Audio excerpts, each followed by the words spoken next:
ഇന്ന് രാഷ്ട്രീയ പാർട്ടിക്കാര് മറ്റ് സമൂഹ നേതാക്കന്മാരൊക്കെ വിളിച്ചു പറയും കേരളം അങ്ങനെയായി, കേരളം മാതൃകയാണ് എന്ന് പറയുമ്പോൾ ഇതിന്റെ പിന്നിൽ അധ്വാനിച്ചതാരാണെന്ന്, ഇതിന്റെ പിന്നിൽ സമർപ്പിച്ചതാരാണെന്ന് ഒരു മനുഷ്യനും മറന്നു പോകുന്നു. പ്രിയപ്പെട്ട, അത് നമ്മൾ ക്രിസ്ത്യാനികളെങ്കിലും ഓർത്തിരിക്കണം. മാറിയിരുന്ന് സഭയ്ക്കിട്ട് കുറ്റം പറയുമ്പോ ക്രിസ്ത്യാനി നീ ഓർത്തിരിക്കണം, നീ കുറ്റം പറയുന്നത് നിന്റെ കാരണവന്മാർ ചെയ്ത മഹനീയ കൃത്യങ്ങൾ മറന്നിട്ടാണെന്ന്. ഈ കുറ്റം പറയുന്ന സമുദായങ്ങളും രാഷ്ട്രീയ പാർട്ടികളും ഈ കേരളത്തിന് വേണ്ടി എന്തു ചെയ്തു എന്ന് ധ്യാനിക്കണം നിങ്ങൾ. സഭ ചെയ്തതുപോലെ ചെയ്ത ഏതെങ്കിലും ഒരു സമുദായമോ ഏതെങ്കിലും ഒരു രാഷ്ട്രീയ പാർട്ടിയോ ഉണ്ടോ? എന്നിട്ടും ഇന്ന് സഭയ്ക്ക് കുറ്റമേ ഉള്ളൂ, എന്നിട്ട് ഇന്ന് സഭയ്ക്ക് വിമർശനമേ ഉള്ളൂ. കുറവില്ലെന്നല്ല ഞാൻ പറയണത്, പക്ഷേ ബാക്കി ഏതിനേക്കാളും നിറവുണ്ട് സഭയ്ക്കെന്ന് എനിക്ക് ധൈര്യപൂർവ്വം പറയാൻ പറ്റും. കരം ഉയർത്തി അഭിമാനത്തോടെ പറഞ്ഞേ ഹല്ലേലൂയ, അഭിമാനത്തോടെ പറഞ്ഞേ ഹല്ലേലൂയ.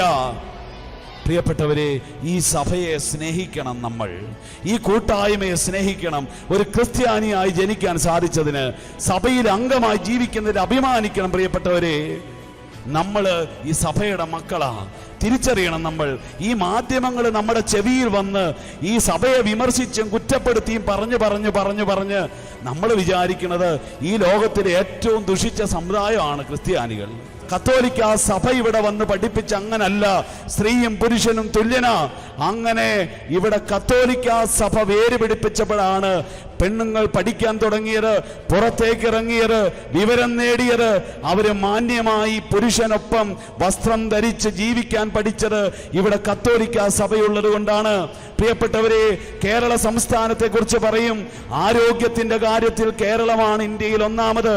കാരണം എന്താ? നമ്മളുടെ കത്തോലിക്ക സഭ ഇവിടെ ഓരോ ഗ്രാമങ്ങളിലും നമ്മുടെ പ്രിയപ്പെട്ട സിസ്റ്റേഴ്സ് ഒക്കെ തുടങ്ങിയ ചെറിയ ചെറിയ ക്ലിനിക്കുകൾ, അവര് പോയി അവിടെ ഇവിടെയും പരിശീലനം നേടി നമ്മുടെ നാട്ടിലെ ജനത്തെ സേവിക്കാൻ വേണ്ടി ഹോസ്പിറ്റലുകൾ തുടങ്ങിയതുകൊണ്ട് ഇന്ന് നമ്മുടെ നാട്ടിൽ ആരോഗ്യ രംഗത്ത് ഇത്രയും പുരോഗതി. എന്തുകൊണ്ടാ കേരളത്തിൽ ഒരു കുഞ്ഞും തെരുവിൽ കിടന്ന് വളരാത്തത്?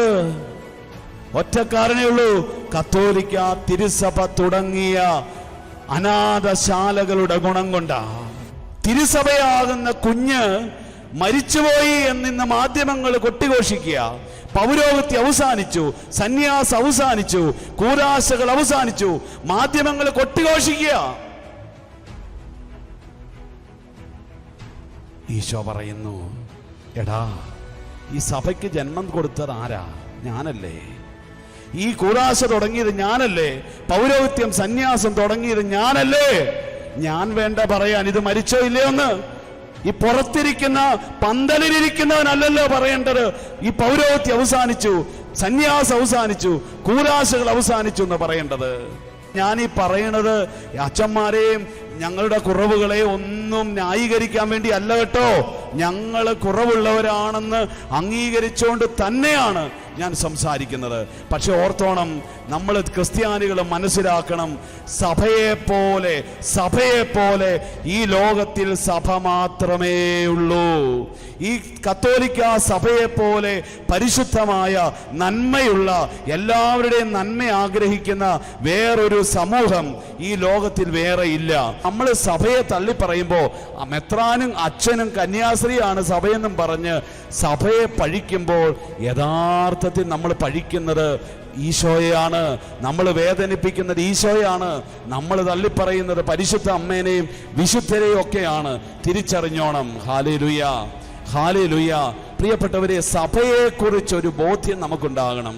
ഇന്ന് ഈ കാലഘട്ടം തിരുസഭയെ വല്ലാതെ താറടിക്കുന്ന ഒരു കാലഘട്ടമാണ്. നമ്മളുടെ വൈകുന്നേരങ്ങളിൽ TV ഓൺ ചെയ്താൽ എവിടെയെങ്കിലും ഒരു അച്ഛൻ ഒരു പിഴവ് പറ്റിക്കഴിഞ്ഞാൽ, എവിടെയെങ്കിലും ഒരു അച്ഛൻ പിഴച്ചുപോയാൽ, എവിടെയെങ്കിലും ഒരു കന്യാസ്ത്രീ പിഴച്ചുപോയാൽ, പ്രിയപ്പെട്ടവരെ, അതൊരു വലിയ വാർത്തയായിട്ട് കൊണ്ടുവന്ന് നമ്മുടെ മാധ്യമങ്ങൾ വൈകുന്നേരങ്ങളിൽ ചർച്ച വയ്ക്കുക. അത് ഒരാഴ്ച 2 ആഴ്ച അടുത്ത വാർത്ത വരുന്നത് വരെ മാധ്യമങ്ങൾ ഇങ്ങനെ എടുത്തിട്ട് അലക്കുക.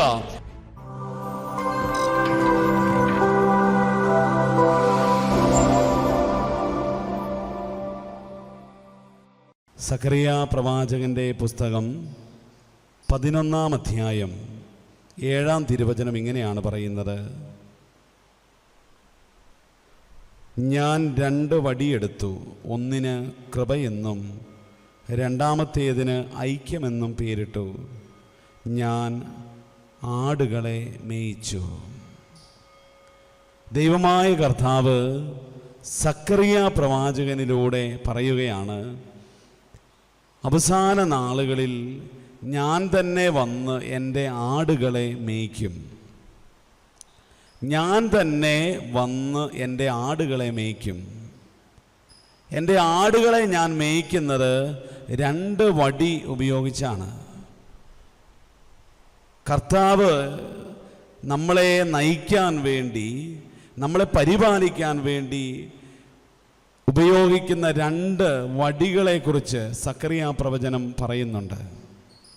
നമ്മൾ 23-ാം സങ്കീർത്തനം ചൊല്ലുമ്പോൾ പ്രാർത്ഥിക്കും, അവിടുത്തെ ഊന്നുവടിയും ദണ്ഡും എനിക്ക് ഉറപ്പേകുന്നു.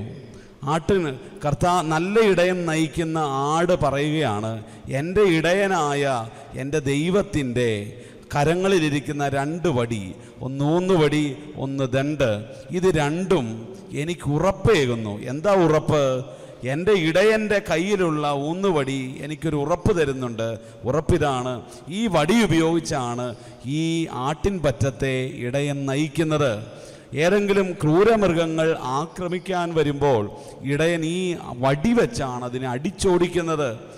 ഈ ആടുകൾക്ക് തീറ്റ കുറയുന്ന സമയത്ത് ഈ നല്ല ഇടയൻ ഈ വടി ഉപയോഗിച്ച് ഉയർത്തി കമ്പുകളിൽ നിന്ന് ചില്ലകൾ ഒടിച്ച് ഈ ആടിന് തീറ്റയിട്ട് കൊടുക്കും. ദൂരം താണ്ടേണ്ടി വരുമ്പോൾ ഇത് ഊന്നി ഇടയൻ നടക്കും. അങ്ങനെ ആട്ടിൻപറ്റത്തെ നയിക്കാൻ നല്ല ഇടയൻ ഉപയോഗിക്കുന്ന 2 ദണ്ഡുകളെ കുറിച്ചാണ് സക്കറിയ പ്രവചനം പറയുന്നത്. ഹല്ലേലൂയ, ഹല്ലേലൂയ. പ്രിയപ്പെട്ടവരെ, നമ്മളെല്ലാവരും കർത്താവാകുന്ന നല്ല ഇടയൻ്റെ ആട്ടിൻപറ്റമാണ്. ഒരിടയനും ഒരാട്ടിൻപറ്റവും, അതാണ് നമ്മൾ. ഈശോ പറയുകയാണ്, നമ്മൾ അനുഗ്രഹിക്കപ്പെടാൻ, സുരക്ഷിതരാകാൻ, ദൈവകൃപയിൽ മുന്നോട്ട് പോകാൻ ദൈവം ഉപയോഗിക്കുന്ന 2 വടികളെക്കുറിച്ചാണ് ഈ വചനത്തിൽ പറയുന്നത്. ഒന്നാമത്തെ വടിയുടെ പേര് കൃപ എന്നും രണ്ടാമത്തെ വടിയുടെ പേര് ഐക്യമെന്നുമാണ്. Hallelujah, hallelujah.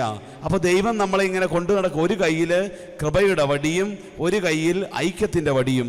ഈ 2 വടിയും കൊണ്ട് ഇങ്ങനെ ഇടയൻ ആടുകളെ ഇങ്ങനെ മേയിച്ച് നയിക്കുകയാണ്. പ്രിയപ്പെട്ടവരെ, ഈ 2 വടികളെക്കുറിച്ച് നമുക്കൊന്ന് ധ്യാനിച്ചു തുടങ്ങാം. ഒന്നാമത്തെ വടിയുടെ പേര് കൃപ. നമ്മൾ ധാരാളം ഉപയോഗിക്കുന്നൊരു വാക്യമാണ് കൃപ എന്ന വാക്യം. കൃപയെക്കുറിച്ച് പറയുമ്പോൾ വളരെ ലളിതമായിട്ട് നിങ്ങൾ മനസ്സിലാക്കിക്കൊള്ളണം. കൃപ എന്നത് സൗജന്യമായി ദൈവം എൻ്റെ ജീവിതത്തിലേക്ക് തരുന്ന അനുഗ്രഹങ്ങളാണ്. ദൈവം തരുന്ന സൗജന്യ ദാനങ്ങളാണ് കൃപ. പ്രിയപ്പെട്ടവരെ, അങ്ങനെ നോക്കുമ്പോൾ നമ്മുടെ ജീവിതം മുഴുവൻ കൃപയാ, ദൈവകൃപയാണ്. ഓർത്തു വയ്ക്കുക, നമ്മുടെ ഈ ആയുസ്, ഈ ജന്മം ദൈവത്തിൻ്റെ കൃപയാണ്.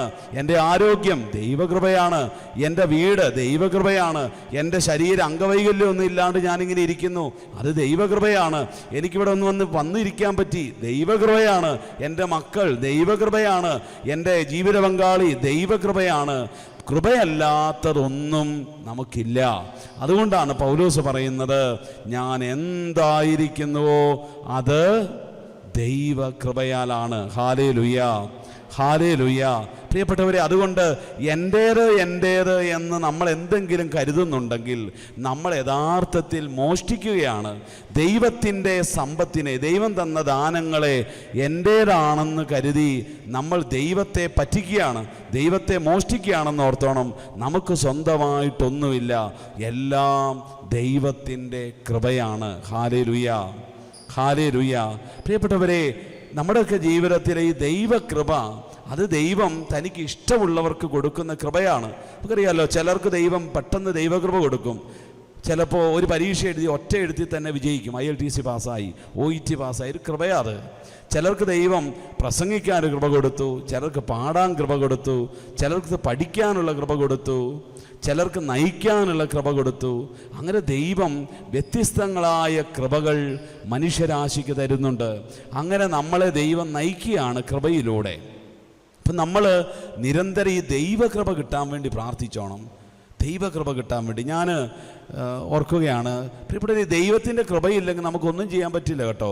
നമ്മൾ എന്തേരം പരിശ്രമിച്ചാലും എന്തേരം കഷ്ടപ്പെട്ടാലും ദൈവകൃപ കിട്ടുന്നില്ലെങ്കിൽ കാര്യമില്ല. ഞാൻ ഓർക്കുന്നൊരു സംഭവം പങ്കുവയ്ക്കാം. ഈ കഴിഞ്ഞ ആഴ്ചയിൽ ഒരു ചെറുപ്പക്കാരൻ എന്നെ കാണാൻ വന്നു. ഈ കോവിഡ് തുടങ്ങുന്നതിന് മുമ്പ് ഞങ്ങളുടെ പരിത്രാണ ധ്യാന കേന്ദ്രത്തിൽ വന്ന് ധ്യാനിച്ചൊരു പയ്യനാണ്. അവൻ ധ്യാനം കൂടിയ സമയത്ത് അവന് ധ്യാനമൊക്കെ ഇഷ്ടമായി, അവൻ എന്നെ വലിയ താല്പര്യമായി. ഞാൻ ഓർക്കുകയാണ്, അവൻ ധ്യാനമൊക്കെ കഴിഞ്ഞ് എൻ്റെ അടുത്ത് വന്നിട്ട് പറഞ്ഞു, അച്ഛാ ഞാനൊരു 2 ദിവസവും കൂടി ഇവിടെ നിന്നോട്ടെ, ധ്യാനകേന്ദ്രത്തിൽ നിന്നോട്ടെ എന്ന് ചോദിച്ചു. അവൻ അവിടെ നിന്നോളാൻ പറഞ്ഞു. അങ്ങനെ ആ ദിവസങ്ങളിൽ ധ്യാനമില്ലാത്ത ദിവസമാണ്, ധ്യാനം കഴിഞ്ഞ ദിവസമാണ്. അപ്പോൾ അവനെ ഞാൻ കൂടുതലായിട്ട് പരിചയപ്പെട്ടു. അവൻ ചങ്ങനാശ്ശേരി ഭാഗത്ത് വീടുള്ളൊരു പയ്യനാണ്. അവന് വയസ്സ് 10-28 വയസ്സുണ്ട്. അവൻ കല്യാണമൊന്നും കഴിച്ചിട്ടില്ല.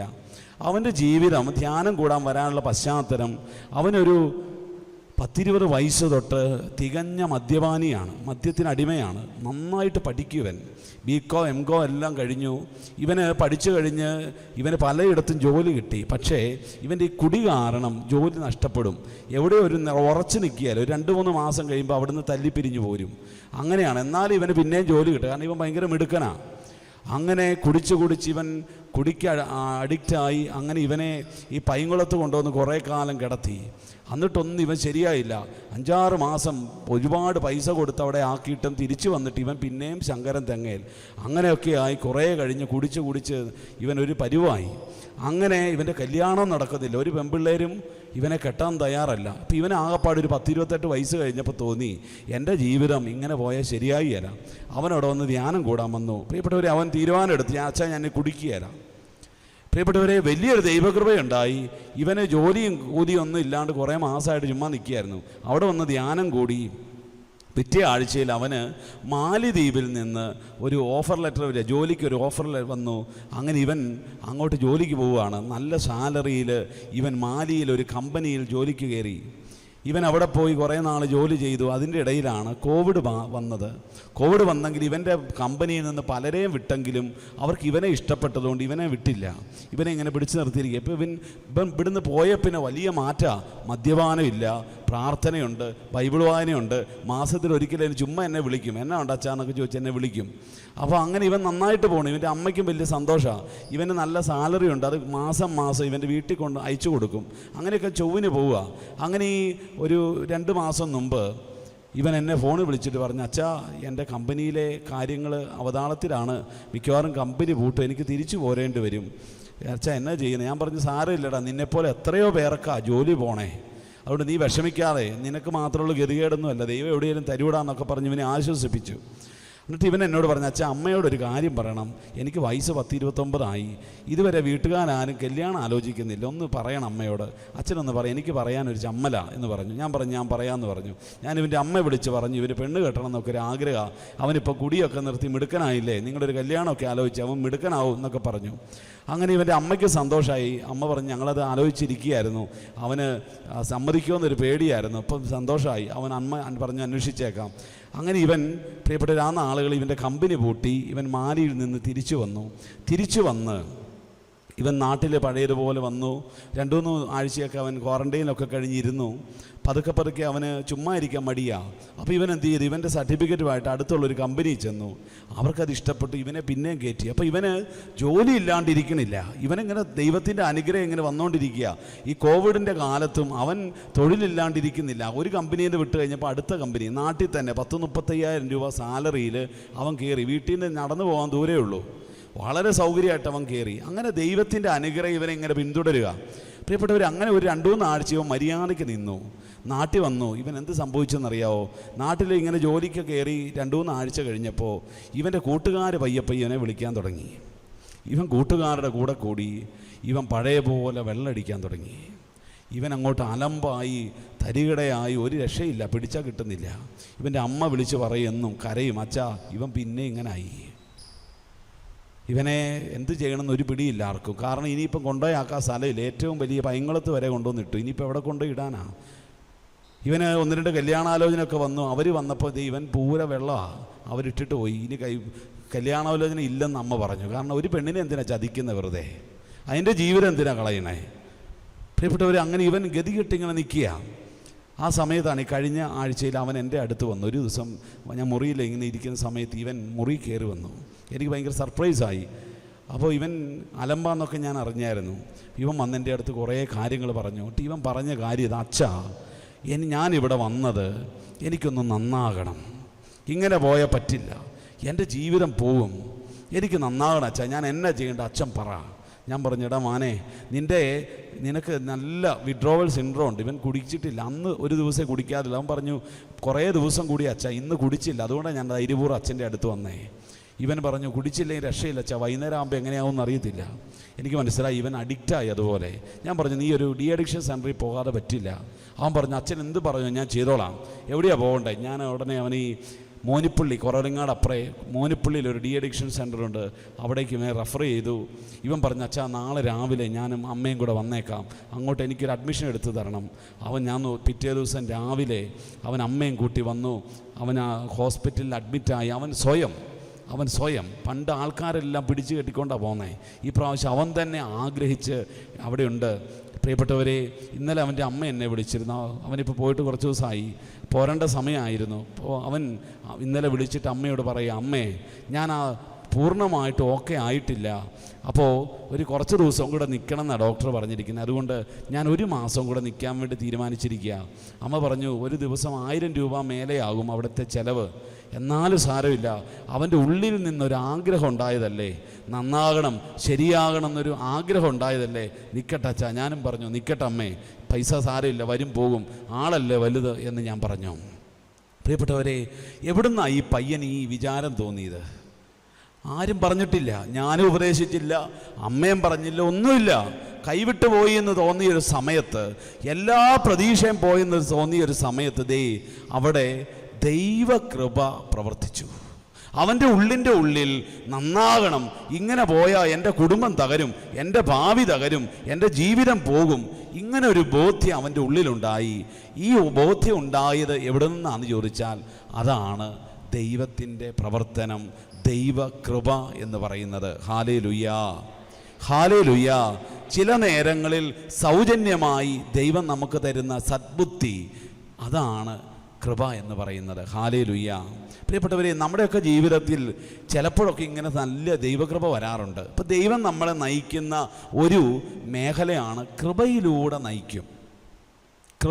നയിക്കും. എന്നാൽ പ്രധാനമായും ദൈവം മനുഷ്യനെ നയിക്കുന്നത് എങ്ങനെയാണെന്ന് ഈ 2ാമത്തെ വടി സൂചിപ്പിക്കുകയാണ്. ഇടയൻ ഈ ആടുകളെ നയിക്കുന്നത് പ്രധാനമായി ഊന്നുവടി കൊണ്ടല്ല, ദണ്ട് കൊണ്ടാണ്. ഊന്നുവടി എപ്പോഴും ഇങ്ങനെ കയ്യിൽ പിടിച്ച് ഇടയൻ നടക്കും, ദണ്ട് കൊണ്ട് അതിനെ നിയന്ത്രിച്ചിങ്ങനെ നടക്കും. ഈ 2ാമത്തെ വടി, അതിന് വചനം പറഞ്ഞിരിക്കുന്ന പേര് എന്താണെന്നറിയാവോ? ഐക്യം എന്നാണ്, കൂട്ടായ്മ എന്നാണ്. നമ്മുടെ ഭാഷയിൽ പറഞ്ഞാൽ കുറച്ചുകൂടി മനസ്സിലാക്കാം, നമ്മളെ ദൈവകൃപയിൽ നയിക്കാൻ വേണ്ടി ഇടയൻ ഉപയോഗിക്കുന്ന 2ാമത്തെ വടിയുടെ പേരാണ് ഐക്യം, കൂട്ടായ്മ അഥവാ സഭ. ഹല്ലേലൂയ, ഹല്ലേലൂയ, ഹല്ലേലൂയ. കർത്താവായ ഇടയൻ നമ്മളെ ശരിയായ പാതയിൽ നയിക്കാൻ ഉപയോഗിക്കുന്ന വടിയാണ് തിരുസഭ. ഹല്ലേലൂയ, ഹല്ലേലൂയ. പ്രിയപ്പെട്ടവരെ, ഈ 2ാമത്തെ വടിയെക്കുറിച്ച് നമുക്ക് ഇന്നൊന്ന് ധ്യാന വിഷയമാക്കാം. നമ്മളെ നിരന്തരം നയിക്കുന്ന ഈ വടി, നമ്മുടെ രക്ഷയ്ക്ക് കാരണമാകുന്ന ഈ ദണ്ട്, അതിനെക്കുറിച്ച് നമുക്കൊന്ന് ധ്യാനിക്കാം. പ്രിയപ്പെട്ടവരെ, കർത്താവ് ഉപയോഗിക്കുന്ന വടി ഐക്യത്തിൻ്റെ വടിയാണ്, ഐക്യത്തിൻ്റെ കൂട്ടായ്മയുടെ വടിയാണ്. ഈ ദണ്ടിനോട് ചേർന്ന് നിന്നാലേ നമ്മുടെ ജീവിതം സുരക്ഷിതമാകൂ. ഒരാട് ഓർത്തു നോക്കിയേ, ഒരാട് ഇടയൻ്റെ വടി പേടിച്ചിട്ട് മാറിപ്പോയി കഴിഞ്ഞാൽ ആ ആടിന് എന്ത് സംഭവിക്കും? അതിന് ചെന്നായി ഒന്ന് പിടിച്ചോണ്ട് പോകും.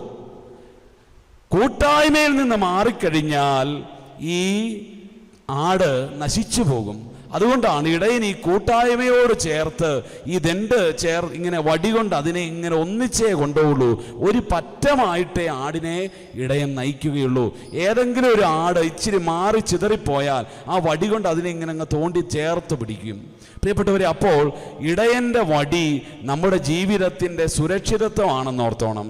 തിരുസഭ എന്ന വലിയ കൂട്ടായ്മ നമ്മുടെ ജീവിതത്തിൻ്റെ അനുഗ്രഹമാണെന്ന് ധ്യാനിക്കണം. ഹല്ലേലൂയ, ഹല്ലേലൂയ.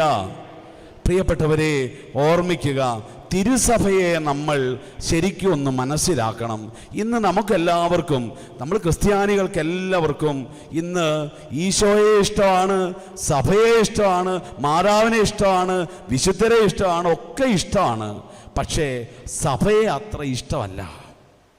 നമുക്ക് ഈശോയെ ഇഷ്ടമാണ്, മാതാവിനെ ഇഷ്ടമാണ്, സഭയുടെ പഠനങ്ങളൊക്കെ ഇഷ്ടമാണ്, പക്ഷേ സഭയെ അങ്ങ് ഇഷ്ടമല്ല. അതിൻ്റെ കാരണം എന്നാണെന്നറിയോ? നമ്മളെല്ലാവരും കരുതുന്നത് സഭ എന്ന് പറയുന്നത് കുറേ മെത്രാന്മാരും കുറേ അത്തനാരുമാരും കുറേ കന്യാസ്ത്രീകളും ചേരുന്നതാണ് സഭ എന്ന് പറഞ്ഞ് നമ്മളെല്ലാം സഭയ്ക്ക് പുറത്ത് അവരാണ് സഭ എന്ന് കരുതി മെത്രാന്മാരും അച്ഛന്മാരും കന്യാസ്ത്രീകളുമാണ് സഭ എന്നുള്ളൊരു തെറ്റിദ്ധാരണ നമ്മുടെ മനസ്സിൽ കടന്നു വന്നിട്ടുണ്ട്. പ്രിയപ്പെട്ടവരെ, തിരിച്ചറിയണം, സഭ എന്ന് പറയുന്നത് ഞങ്ങളല്ല. സഭ എന്ന് പറയുന്നത് കർത്താവ് ഈശോ മിശിഹ ശിരസായി, പരിശുദ്ധ കന്യകാമറിയ അമ്മയായി, വിശുദ്ധരുടെ ശരീരം, കൂട്ടായ്മ, പുണ്യാളന്മാരുടെ കൂട്ടായ്മ, ആ കൂട്ടായ്മയോട് ചേർന്ന് മരിച്ചുപോയ വിശ്വാസികൾ ചേർന്ന് ആ കൂട്ടായ്മയോട് ജീവിച്ചിരിക്കുന്ന ഭൂമിയിലുള്ള നമ്മളെല്ലാവരും കൂടെ ചേരുന്ന ഒരു വലിയ കൂട്ടായ്മ. സഹനസഭ, സമരസഭ, വിജയസഭ, ഇങ്ങനെ 3 സഭകൾ ചേരുന്ന ആ വലിയ കൂട്ടായ്മയ്ക്ക് പറയുന്ന പേരാണ് സഭ എന്ന് പറയുന്നത്. അപ്പോൾ ഈശോയുടെ മൗതിക ശരീരമാണ് സഭ. ഈശോ കുരിശിൽ മരിച്ച് ചങ്കിലെ ചോര കൊണ്ട് വില കൊടുത്ത് നേടിയ ഈശോയുടെ മണവാട്ടിയാണ് തിരുസഭ. അതുകൊണ്ടാണ് സഭ എന്ന് പറയുന്നത് ക്രിസ്തുവാണെന്ന് ബോധ്യം നമുക്കുണ്ടാകണം. അപ്പോൾ നമ്മൾ സഭയെ തള്ളി പറയുമ്പോൾ മെത്രാനും അച്ഛനും കന്യാസ്ത്രീയാണ് സഭയെന്നും പറഞ്ഞ് സഭയെ പഴിക്കുമ്പോൾ യഥാർത്ഥത്തിൽ നമ്മൾ പഴിക്കുന്നത് ഈശോയാണ്. നമ്മൾ വേദനിപ്പിക്കുന്നത് ഈശോയാണ്. നമ്മൾ തള്ളിപ്പറയുന്നത് പരിശുദ്ധ അമ്മേനെയും വിശുദ്ധരെയും ഒക്കെയാണ്. തിരിച്ചറിഞ്ഞോണം. ഹല്ലേലൂയ, ഹല്ലേലൂയ. പ്രിയപ്പെട്ടവരെ, സഭയെക്കുറിച്ചൊരു ബോധ്യം നമുക്കുണ്ടാകണം. ഇന്ന് ഈ കാലഘട്ടം തിരുസഭയെ വല്ലാതെ താറടിക്കുന്നൊരു കാലഘട്ടമാണ്. നമ്മളുടെ വൈകുന്നേരങ്ങളിൽ TV ഓൺ ചെയ്താൽ എവിടെയെങ്കിലും ഒരു അച്ഛൻ ഒരു പിഴവ് പറ്റിക്കഴിഞ്ഞാൽ, എവിടെയെങ്കിലും ഒരു അച്ഛൻ പിഴച്ചുപോയാൽ, എവിടെയെങ്കിലും ഒരു കന്യാസ്ത്രീ പിഴച്ചുപോയാൽ, പ്രിയപ്പെട്ടവരെ, അതൊരു വലിയ വാർത്തയായിട്ട് കൊണ്ടുവന്ന് നമ്മുടെ മാധ്യമങ്ങൾ വൈകുന്നേരങ്ങളിൽ ചർച്ച വയ്ക്കുക. അത് ഒരാഴ്ച 2 ആഴ്ച അടുത്ത വാർത്ത വരുന്നത് വരെ മാധ്യമങ്ങൾ ഇങ്ങനെ എടുത്തിട്ട് അലക്കുക. കത്തോലിക്കനെ എന്ത് ചെയ്താലും ചോദിക്കാൻ ആരുമില്ല. അവൻ്റെ തത്വം, അവൻ്റെ പ്രിൻസിപ്പിൾ ക്ഷമിക്കണമെന്ന, കുരിശെ തറച്ചു വന്നാലും ക്ഷമിക്കണമെന്ന് പറഞ്ഞവൻ്റെ അനുയായികളത്. അതുകൊണ്ട് സഭ ഒരിക്കലും എത്രമാത്രം നമ്മളെ താറടിച്ചാലും, ഇല്ലാ കഥകളുണ്ടാക്കി ഇങ്ങനെ സഭയെ അവഗണിച്ച് കളഞ്ഞാലും സഭയൊന്നും പറയില്ല. ഇതുകൊണ്ടാണ് ഇന്ന് മാധ്യമങ്ങൾ ഏറ്റവും അധികമായി നമ്മളുടെ സഭയെ ഇങ്ങനെ താറടിക്കുന്നതെന്ന് ക്രിസ്ത്യാനികളായി നമ്മളെങ്കിലും മനസ്സിലാക്കണം. പ്രിയപ്പെട്ടവരെ, അല്ലാതെ ബാക്കി എല്ലാവരും പെർഫെക്റ്റ് ആണ്, സഭ മാത്രമേ ദുഷിച്ചിട്ടുള്ളൂ എന്ന് കരുതിയേക്കരുത്. പ്രിയപ്പെട്ടവരെ, ഞാനീ പറയണത് അച്ഛന്മാരെയും ഞങ്ങളുടെ കുറവുകളെ ഒന്നും ന്യായീകരിക്കാൻ വേണ്ടി അല്ല കേട്ടോ. ഞങ്ങൾ കുറവുള്ളവരാണെന്ന് അംഗീകരിച്ചുകൊണ്ട് തന്നെയാണ് ഞാൻ സംസാരിക്കുന്നത്. പക്ഷെ ഓർത്തോണം, നമ്മൾ ക്രിസ്ത്യാനികൾ മനസ്സിലാക്കണം, സഭയെ പോലെ ഈ ലോകത്തിൽ സഭ മാത്രമേ ഉള്ളൂ. ഈ കത്തോലിക്ക സഭയെ പോലെ പരിശുദ്ധമായ, നന്മയുള്ള, എല്ലാവരുടെയും നന്മ ആഗ്രഹിക്കുന്ന വേറൊരു സമൂഹം ഈ ലോകത്തിൽ വേറെ ഇല്ല. അത് നിങ്ങൾ തിരിച്ചറിഞ്ഞോണം. ഞാനൊരു സിമ്പിൾ ഉദാഹരണം പറയാം. നമ്മുടെ ഈ കൊച്ചു കേരളത്തെ നിങ്ങൾ എടുത്തു നോക്കിക്കേ. ഇന്ത്യയിലെ മറ്റു സംസ്ഥാനങ്ങളിൽ നിന്ന് കേരളത്തിന് ഒരു വ്യത്യാസമുണ്ട്, കേരളത്തിനൊരു മാറ്റമുണ്ട്. എന്താ മാറ്റം? ഒന്നാമത് പറയും, കേരളം സമ്പൂർണ്ണ സാക്ഷരത നേടിയ, വിദ്യാഭ്യാസത്തെ മുന്നിട്ട് നിൽക്കുന്ന സംസ്ഥാനമാണ് കേരളം എന്ന് പറയും. ക്രിസ്ത്യാനികളെ നിങ്ങൾ ധ്യാനിക്കണം, ചിന്തിക്കണം. എന്തുകൊണ്ടാണ് കേരളം വിദ്യാഭ്യാസത്തിൽ ഒന്നാമതായി നിൽക്കുന്നത്? ഒറ്റ കാരണമേ ഉള്ളൂ. നമ്മുടെ ഇവിടെ വന്ന മിഷണറിമാര്, നമ്മുടെ കത്തോലിക്ക സഭ ഇവിടെ ആദ്യകാലത്ത് പള്ളി പണത കൂടെ പള്ളിക്കുടം വെച്ച് ഇവിടെ പഠിക്കണം മനുഷ്യൻ. അത് ക്രിസ്ത്യാനി ആണേലും മുസ്ലിം ആണേലും ഹിന്ദു ആണേലും പഠിക്കണം. വിദ്യ കൊണ്ടേ അഭിവൃദ്ധി ഉണ്ടാവൂ എന്ന് സഭയ്ക്കറിയാം. അതുകൊണ്ട് ഒരു ഫീസ് പോലും മേടിക്കാതെ അന്ന് നമ്മളുടെ പള്ളിക്കുടങ്ങളോട് പഠിപ്പിച്ചത് കൊണ്ട് ഇന്ന് നാട്ടിൽ വിദ്യാഭ്യാസം ഉണ്ടായി, വിവരം ഉണ്ടായി, ബോധം ഉണ്ടായി. നമ്മുടെ നാടെന്തേ? നമ്മുടെ നാട്ടിലെ സ്ത്രീകൾക്ക് എന്തേ വിവരവും വിദ്യാഭ്യാസവും സ്വാതന്ത്ര്യവും കിട്ടി? പ്രിയപ്പെട്ടവർ, ഒറ്റ കാര്യമുള്ളൂ. ഇവിടെയും പെണ്ണുങ്ങൾക്ക് മാറുമറയ്ക്കാൻ അധികാരമില്ലായിരുന്നു. ഇവിടെ പെണ്ണുങ്ങൾക്ക് പുറത്തിറങ്ങാൻ അനുമതിയില്ലായിരുന്നു. കെട്ടിയോൻ മരിച്ച ചിതയിൽ ചാടി മരിക്കേണ്ട ഒരു സംസ്കാരമായിരുന്നു ഇവിടെ ഉണ്ടായിരുന്നത്. മിഷണറിമാര് വന്ന് കത്തോലിക്ക സഭ ഇവിടെ വന്ന് പഠിപ്പിച്ച് അങ്ങനല്ല, സ്ത്രീയും പുരുഷനും തുല്യനാ. അങ്ങനെ ഇവിടെ കത്തോലിക്ക സഭ വേര് പിടിപ്പിച്ചപ്പോഴാണ് പെണ്ണുങ്ങൾ പഠിക്കാൻ തുടങ്ങിയത്, പുറത്തേക്ക് ഇറങ്ങിയത്, വിവരം നേടിയത്. അവര് മാന്യമായി പുരുഷനൊപ്പം വസ്ത്രം ധരിച്ച് ജീവിക്കാൻ പഠിച്ചത് ഇവിടെ കത്തോലിക്ക സഭയുള്ളത് കൊണ്ടാണ്. പ്രിയപ്പെട്ടവരെ, കേരള സംസ്ഥാനത്തെ കുറിച്ച് പറയും, ആരോഗ്യത്തിന്റെ കാര്യത്തിൽ കേരളമാണ് ഇന്ത്യയിൽ ഒന്നാമത്. കാരണം എന്താ? നമ്മളുടെ കത്തോലിക്ക സഭ ഇവിടെ ഓരോ ഗ്രാമങ്ങളിലും നമ്മുടെ പ്രിയപ്പെട്ട സിസ്റ്റേഴ്സ് ഒക്കെ തുടങ്ങിയ ചെറിയ ചെറിയ ക്ലിനിക്കുകൾ, അവര് പോയി അവിടെ ഇവിടെയും പരിശീലനം നേടി നമ്മുടെ നാട്ടിലെ ജനത്തെ സേവിക്കാൻ വേണ്ടി ഹോസ്പിറ്റലുകൾ തുടങ്ങിയതുകൊണ്ട് ഇന്ന് നമ്മുടെ നാട്ടിൽ ആരോഗ്യ രംഗത്ത് ഇത്രയും പുരോഗതി. എന്തുകൊണ്ടാ കേരളത്തിൽ ഒരു കുഞ്ഞും തെരുവിൽ കിടന്ന് വളരാത്തത്? ഒറ്റ കാരണമേ ഉള്ളൂ. കത്തോലിക്ക തിരുസഭ തുടങ്ങിയ അനാഥശാലകളുടെ ഗുണം കൊണ്ടാ. ഇന്ന് രാഷ്ട്രീയ പാർട്ടിക്കാര് മറ്റ് സമൂഹ നേതാക്കന്മാരൊക്കെ വിളിച്ചു പറയും കേരളം അങ്ങനെയായി, കേരളം മാതൃകയാണ് എന്ന് പറയുമ്പോൾ ഇതിന്റെ പിന്നിൽ അധ്വാനിച്ചതാരാണെന്ന്, ഇതിന്റെ പിന്നിൽ സമർപ്പിച്ചതാരാണെന്ന് ഒരു മനുഷ്യനും മറന്നു പോകുന്നു. പ്രിയപ്പെട്ട, അത് നമ്മൾ ക്രിസ്ത്യാനികളെങ്കിലും ഓർത്തിരിക്കണം. മാറിയിരുന്ന് സഭയ്ക്കെട്ട് കുറ്റം പറയുമ്പോ ക്രിസ്ത്യാനി നീ ഓർത്തിരിക്കണം, നീ കുറ്റം പറയുന്നത് നിന്റെ കാരണവന്മാർ ചെയ്ത മഹനീയ കൃത്യങ്ങൾ മറന്നിട്ടാണെന്ന്. ഈ കുറ്റം പറയുന്ന സമുദായങ്ങളും രാഷ്ട്രീയ പാർട്ടികളും ഈ കേരളത്തിന് വേണ്ടി എന്തു ചെയ്തു എന്ന് ധ്യാനിക്കണം നിങ്ങൾ. സഭ ചെയ്തതുപോലെ ചെയ്ത ഏതെങ്കിലും ഒരു സമുദായമോ ഏതെങ്കിലും ഒരു രാഷ്ട്രീയ പാർട്ടിയോ ഉണ്ടോ? എന്നിട്ടും ഇന്ന് സഭയ്ക്ക് കുറ്റമേ ഉള്ളൂ. എന്നിട്ട് ഇന്ന് സഭയ്ക്ക് വിമർശനമേ ഉള്ളൂ. കുറവില്ലെന്നല്ല ഞാൻ പറയണത്. പക്ഷേ ബാക്കി ഏതിനേക്കാളും നിറവുണ്ട് സഭയ്ക്കെന്ന് എനിക്ക് ധൈര്യപൂർവ്വം പറയാൻ പറ്റും. കരം ഉയർത്തി അഭിമാനത്തോടെ പറഞ്ഞേ ഹല്ലേലൂയ. അഭിമാനത്തോടെ പറഞ്ഞേ ഹല്ലേലൂയ. പ്രിയപ്പെട്ടവരെ, ഈ സഭയെ സ്നേഹിക്കണം, നമ്മൾ ഈ കൂട്ടായ്മയെ സ്നേഹിക്കണം. ഒരു ക്രിസ്ത്യാനിയായി ജനിക്കാൻ സാധിച്ചതിന്, സഭയിൽ അംഗമായി ജീവിക്കുന്നതിന് അഭിമാനിക്കണം. പ്രിയപ്പെട്ടവരെ, നമ്മൾ ഈ സഭയുടെ മക്കളാ, തിരിച്ചറിയണം. നമ്മൾ ഈ മാധ്യമങ്ങൾ നമ്മുടെ ചെവിയിൽ വന്ന് ഈ സഭയെ വിമർശിച്ചും കുറ്റപ്പെടുത്തിയും പറഞ്ഞ് നമ്മൾ വിചാരിക്കുന്നത് ഈ ലോകത്തിലെ ഏറ്റവും ദുഷിച്ച സമുദായമാണ് ക്രിസ്ത്യാനികൾ, ഏറ്റവും പിഴച്ചുപോയ കൂട്ടായ്മയാണ് സഭ. ഇങ്ങനെ പറഞ്ഞ് ആടിനെ നോക്കി 10 പ്രാവശ്യം ആടല്ലട പട്ടിയാന്ന് പറഞ്ഞ ആട് പട്ടിയാകുന്ന കാലമായത്. പ്രിയപ്പെട്ടവരെ, നമ്മൾ തിരിച്ചറിയണം, നമ്മളെങ്കിലും ഇത് തിരിച്ചറിയണം. വിശുദ്ധ ഗ്രന്ഥത്തിൽ ജായിറൂസിന്റെ മകളെ ഉയർപ്പിക്കുന്നൊരു സംഭവമുണ്ട്. ഈശോ ആ കൊച്ചു മരിച്ച വീട്ടിൽ ചെല്ലുകയാണ്. കൊച്ചു മരിച്ച് തണുത്ത് മരവിച്ച് കിടക്കുക, മൂക്കി പഞ്ഞി വെച്ച് കയ്യും കൂട്ടി കൊച്ചിനെ കടത്തിയിരിക്കുക. എല്ലാവരും നിലവിളിക്കുക, കൊച്ചു മരിച്ചുപോയി.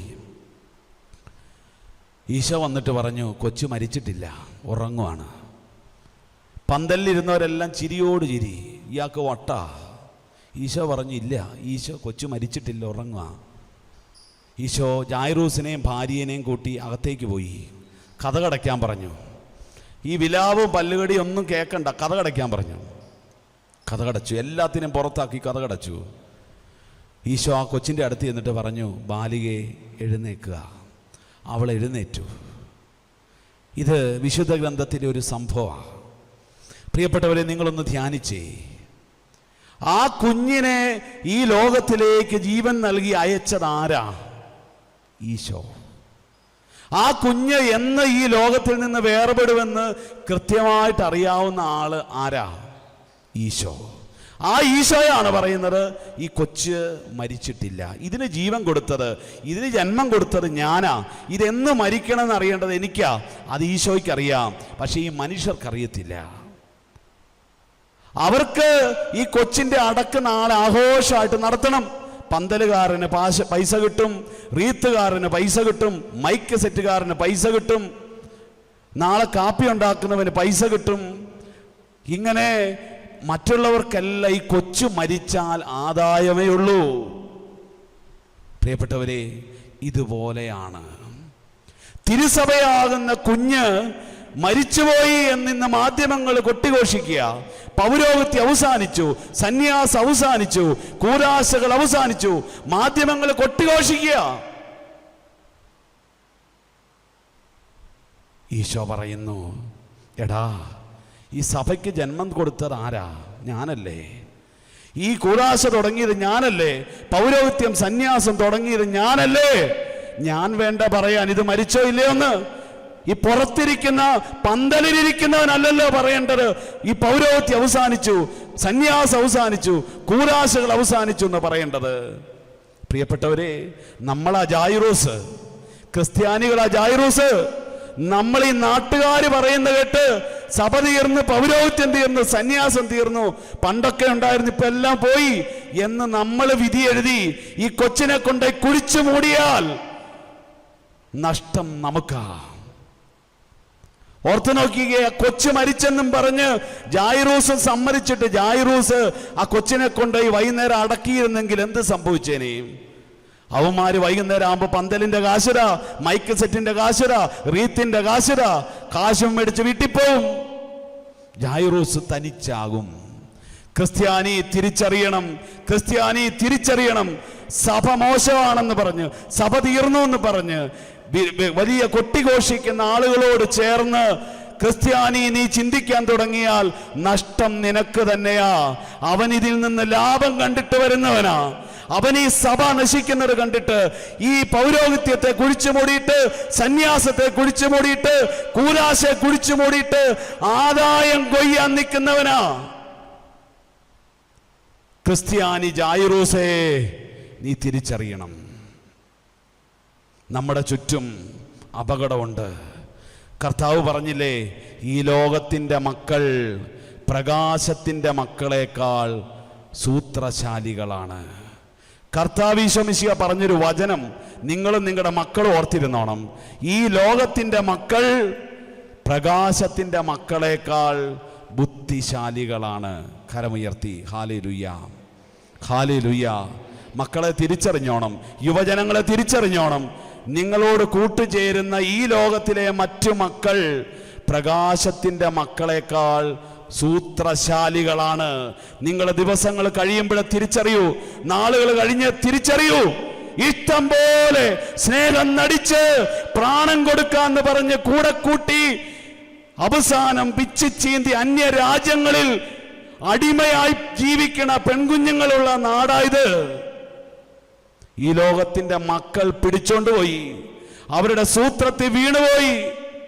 മോചനമില്ലാണ്ട് പേര് മാറി, കുടുംബം പോയി, ജീവൻ നഷ്ടപ്പെട്ട് ജീവിക്കുന്ന ഒരുപാട് കുഞ്ഞുങ്ങൾ നമ്മുടെ സഭയിൽ നിന്ന് പോയിട്ടുണ്ട് ഈ കാലത്ത്. അതുകൊണ്ട് പറയാം, ഈ ലോകത്തിൻ്റെ മക്കൾ നമ്മുടെ മക്കളെക്കാൾ സൂത്രശാലികളാണ്.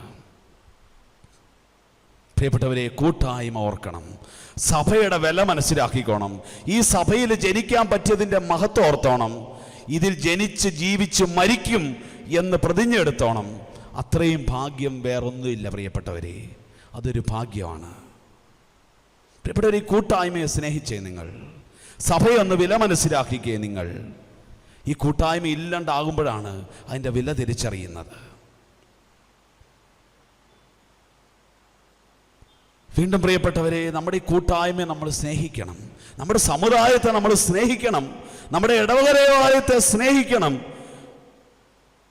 സഭയെ അനുസരിക്കണം. നമ്മൾ വികാരിച്ചനൊരു കാര്യം പറയുന്നു, നമുക്ക് നിവൃത്തിയുള്ളതുപോലെ അനുസരിക്കണം.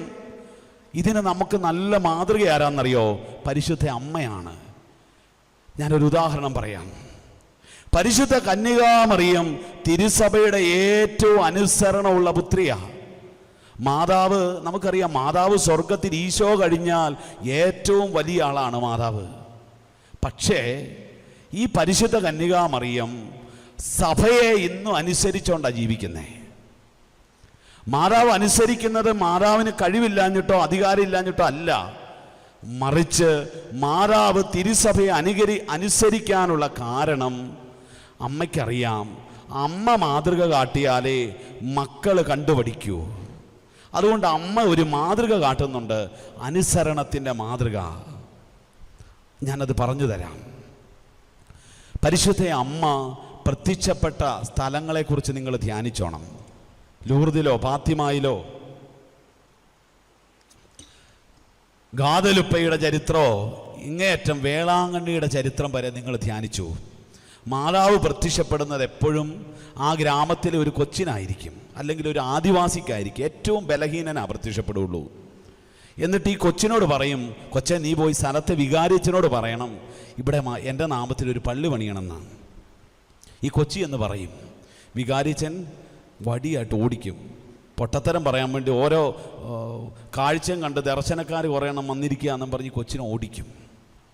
മാതാവ് പിന്നെയും പറയടാ ഒന്നുകൂടെ ചെല്ലടാ. അങ്ങനെ എത്ര മാസം എന്തേരം പീഡ സഹിച്ചിട്ടാ, എന്തേരം യാതന സഹിച്ചിട്ടാ അവസാനം മാതാവ് അവിടെ തൻ്റെ ആഗ്രഹം പൂർത്തീകരിക്കുന്നതെന്നറിയാവോ? നിങ്ങളൊന്ന് ഓർത്തു നോക്കിക്കേ.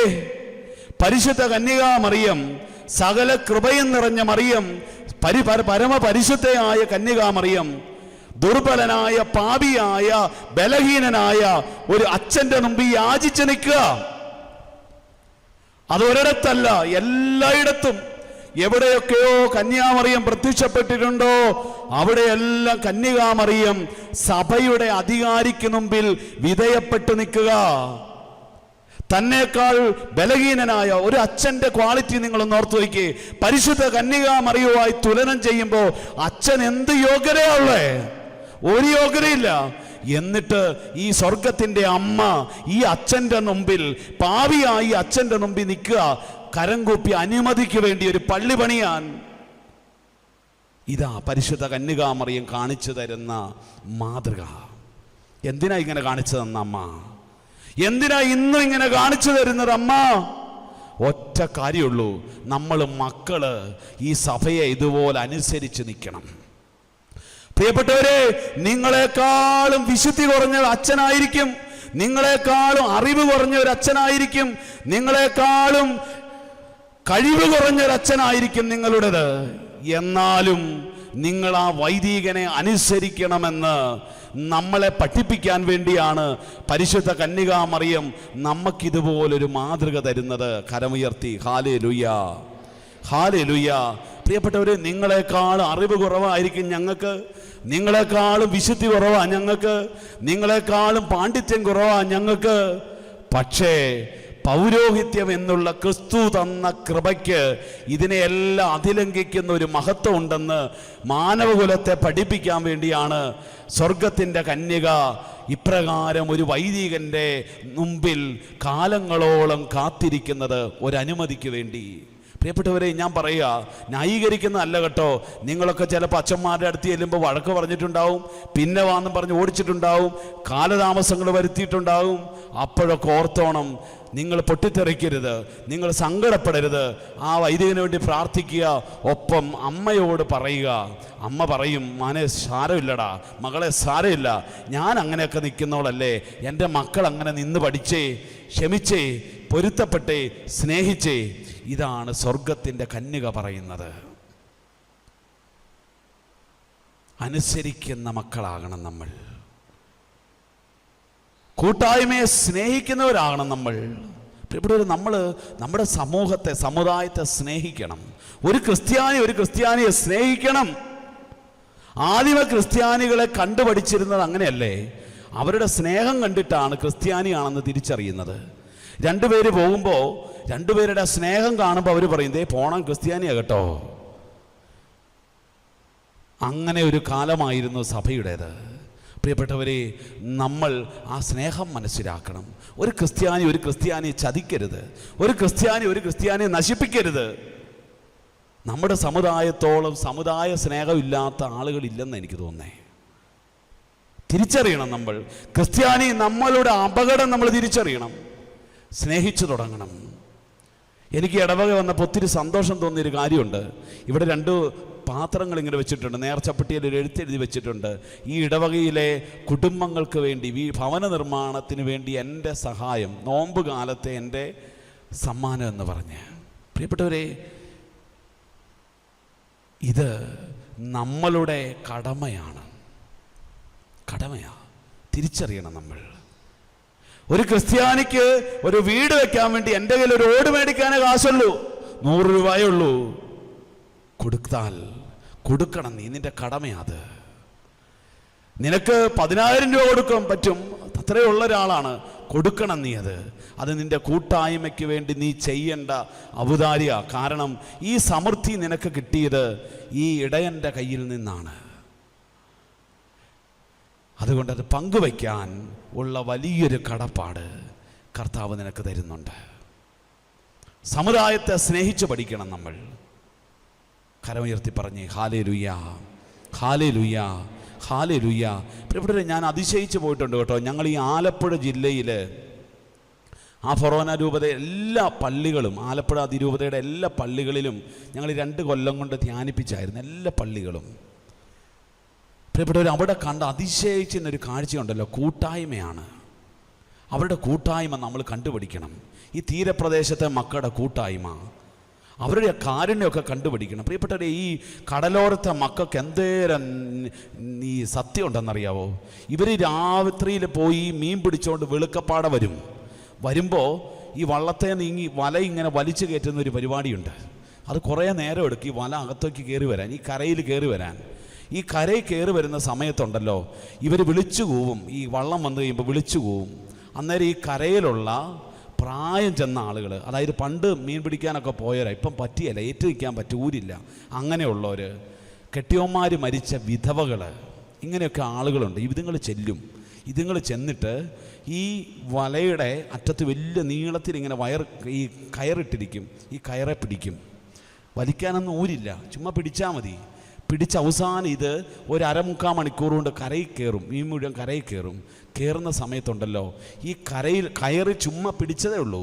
ആ പിടിച്ചവർക്കെല്ലാം ഇവരെന്ത് ചെയ്യുമെന്നറിയാവോ? ഇവരുടെ വള്ളത്തെ നിന്ന് ആദ്യത്തെ കൈ മീൻ ഇങ്ങനെ എടുത്തിട്ട് കൊടുക്കും. ഇത് കടലിൻ്റെ മക്കളുടെ കരുണയാണ്.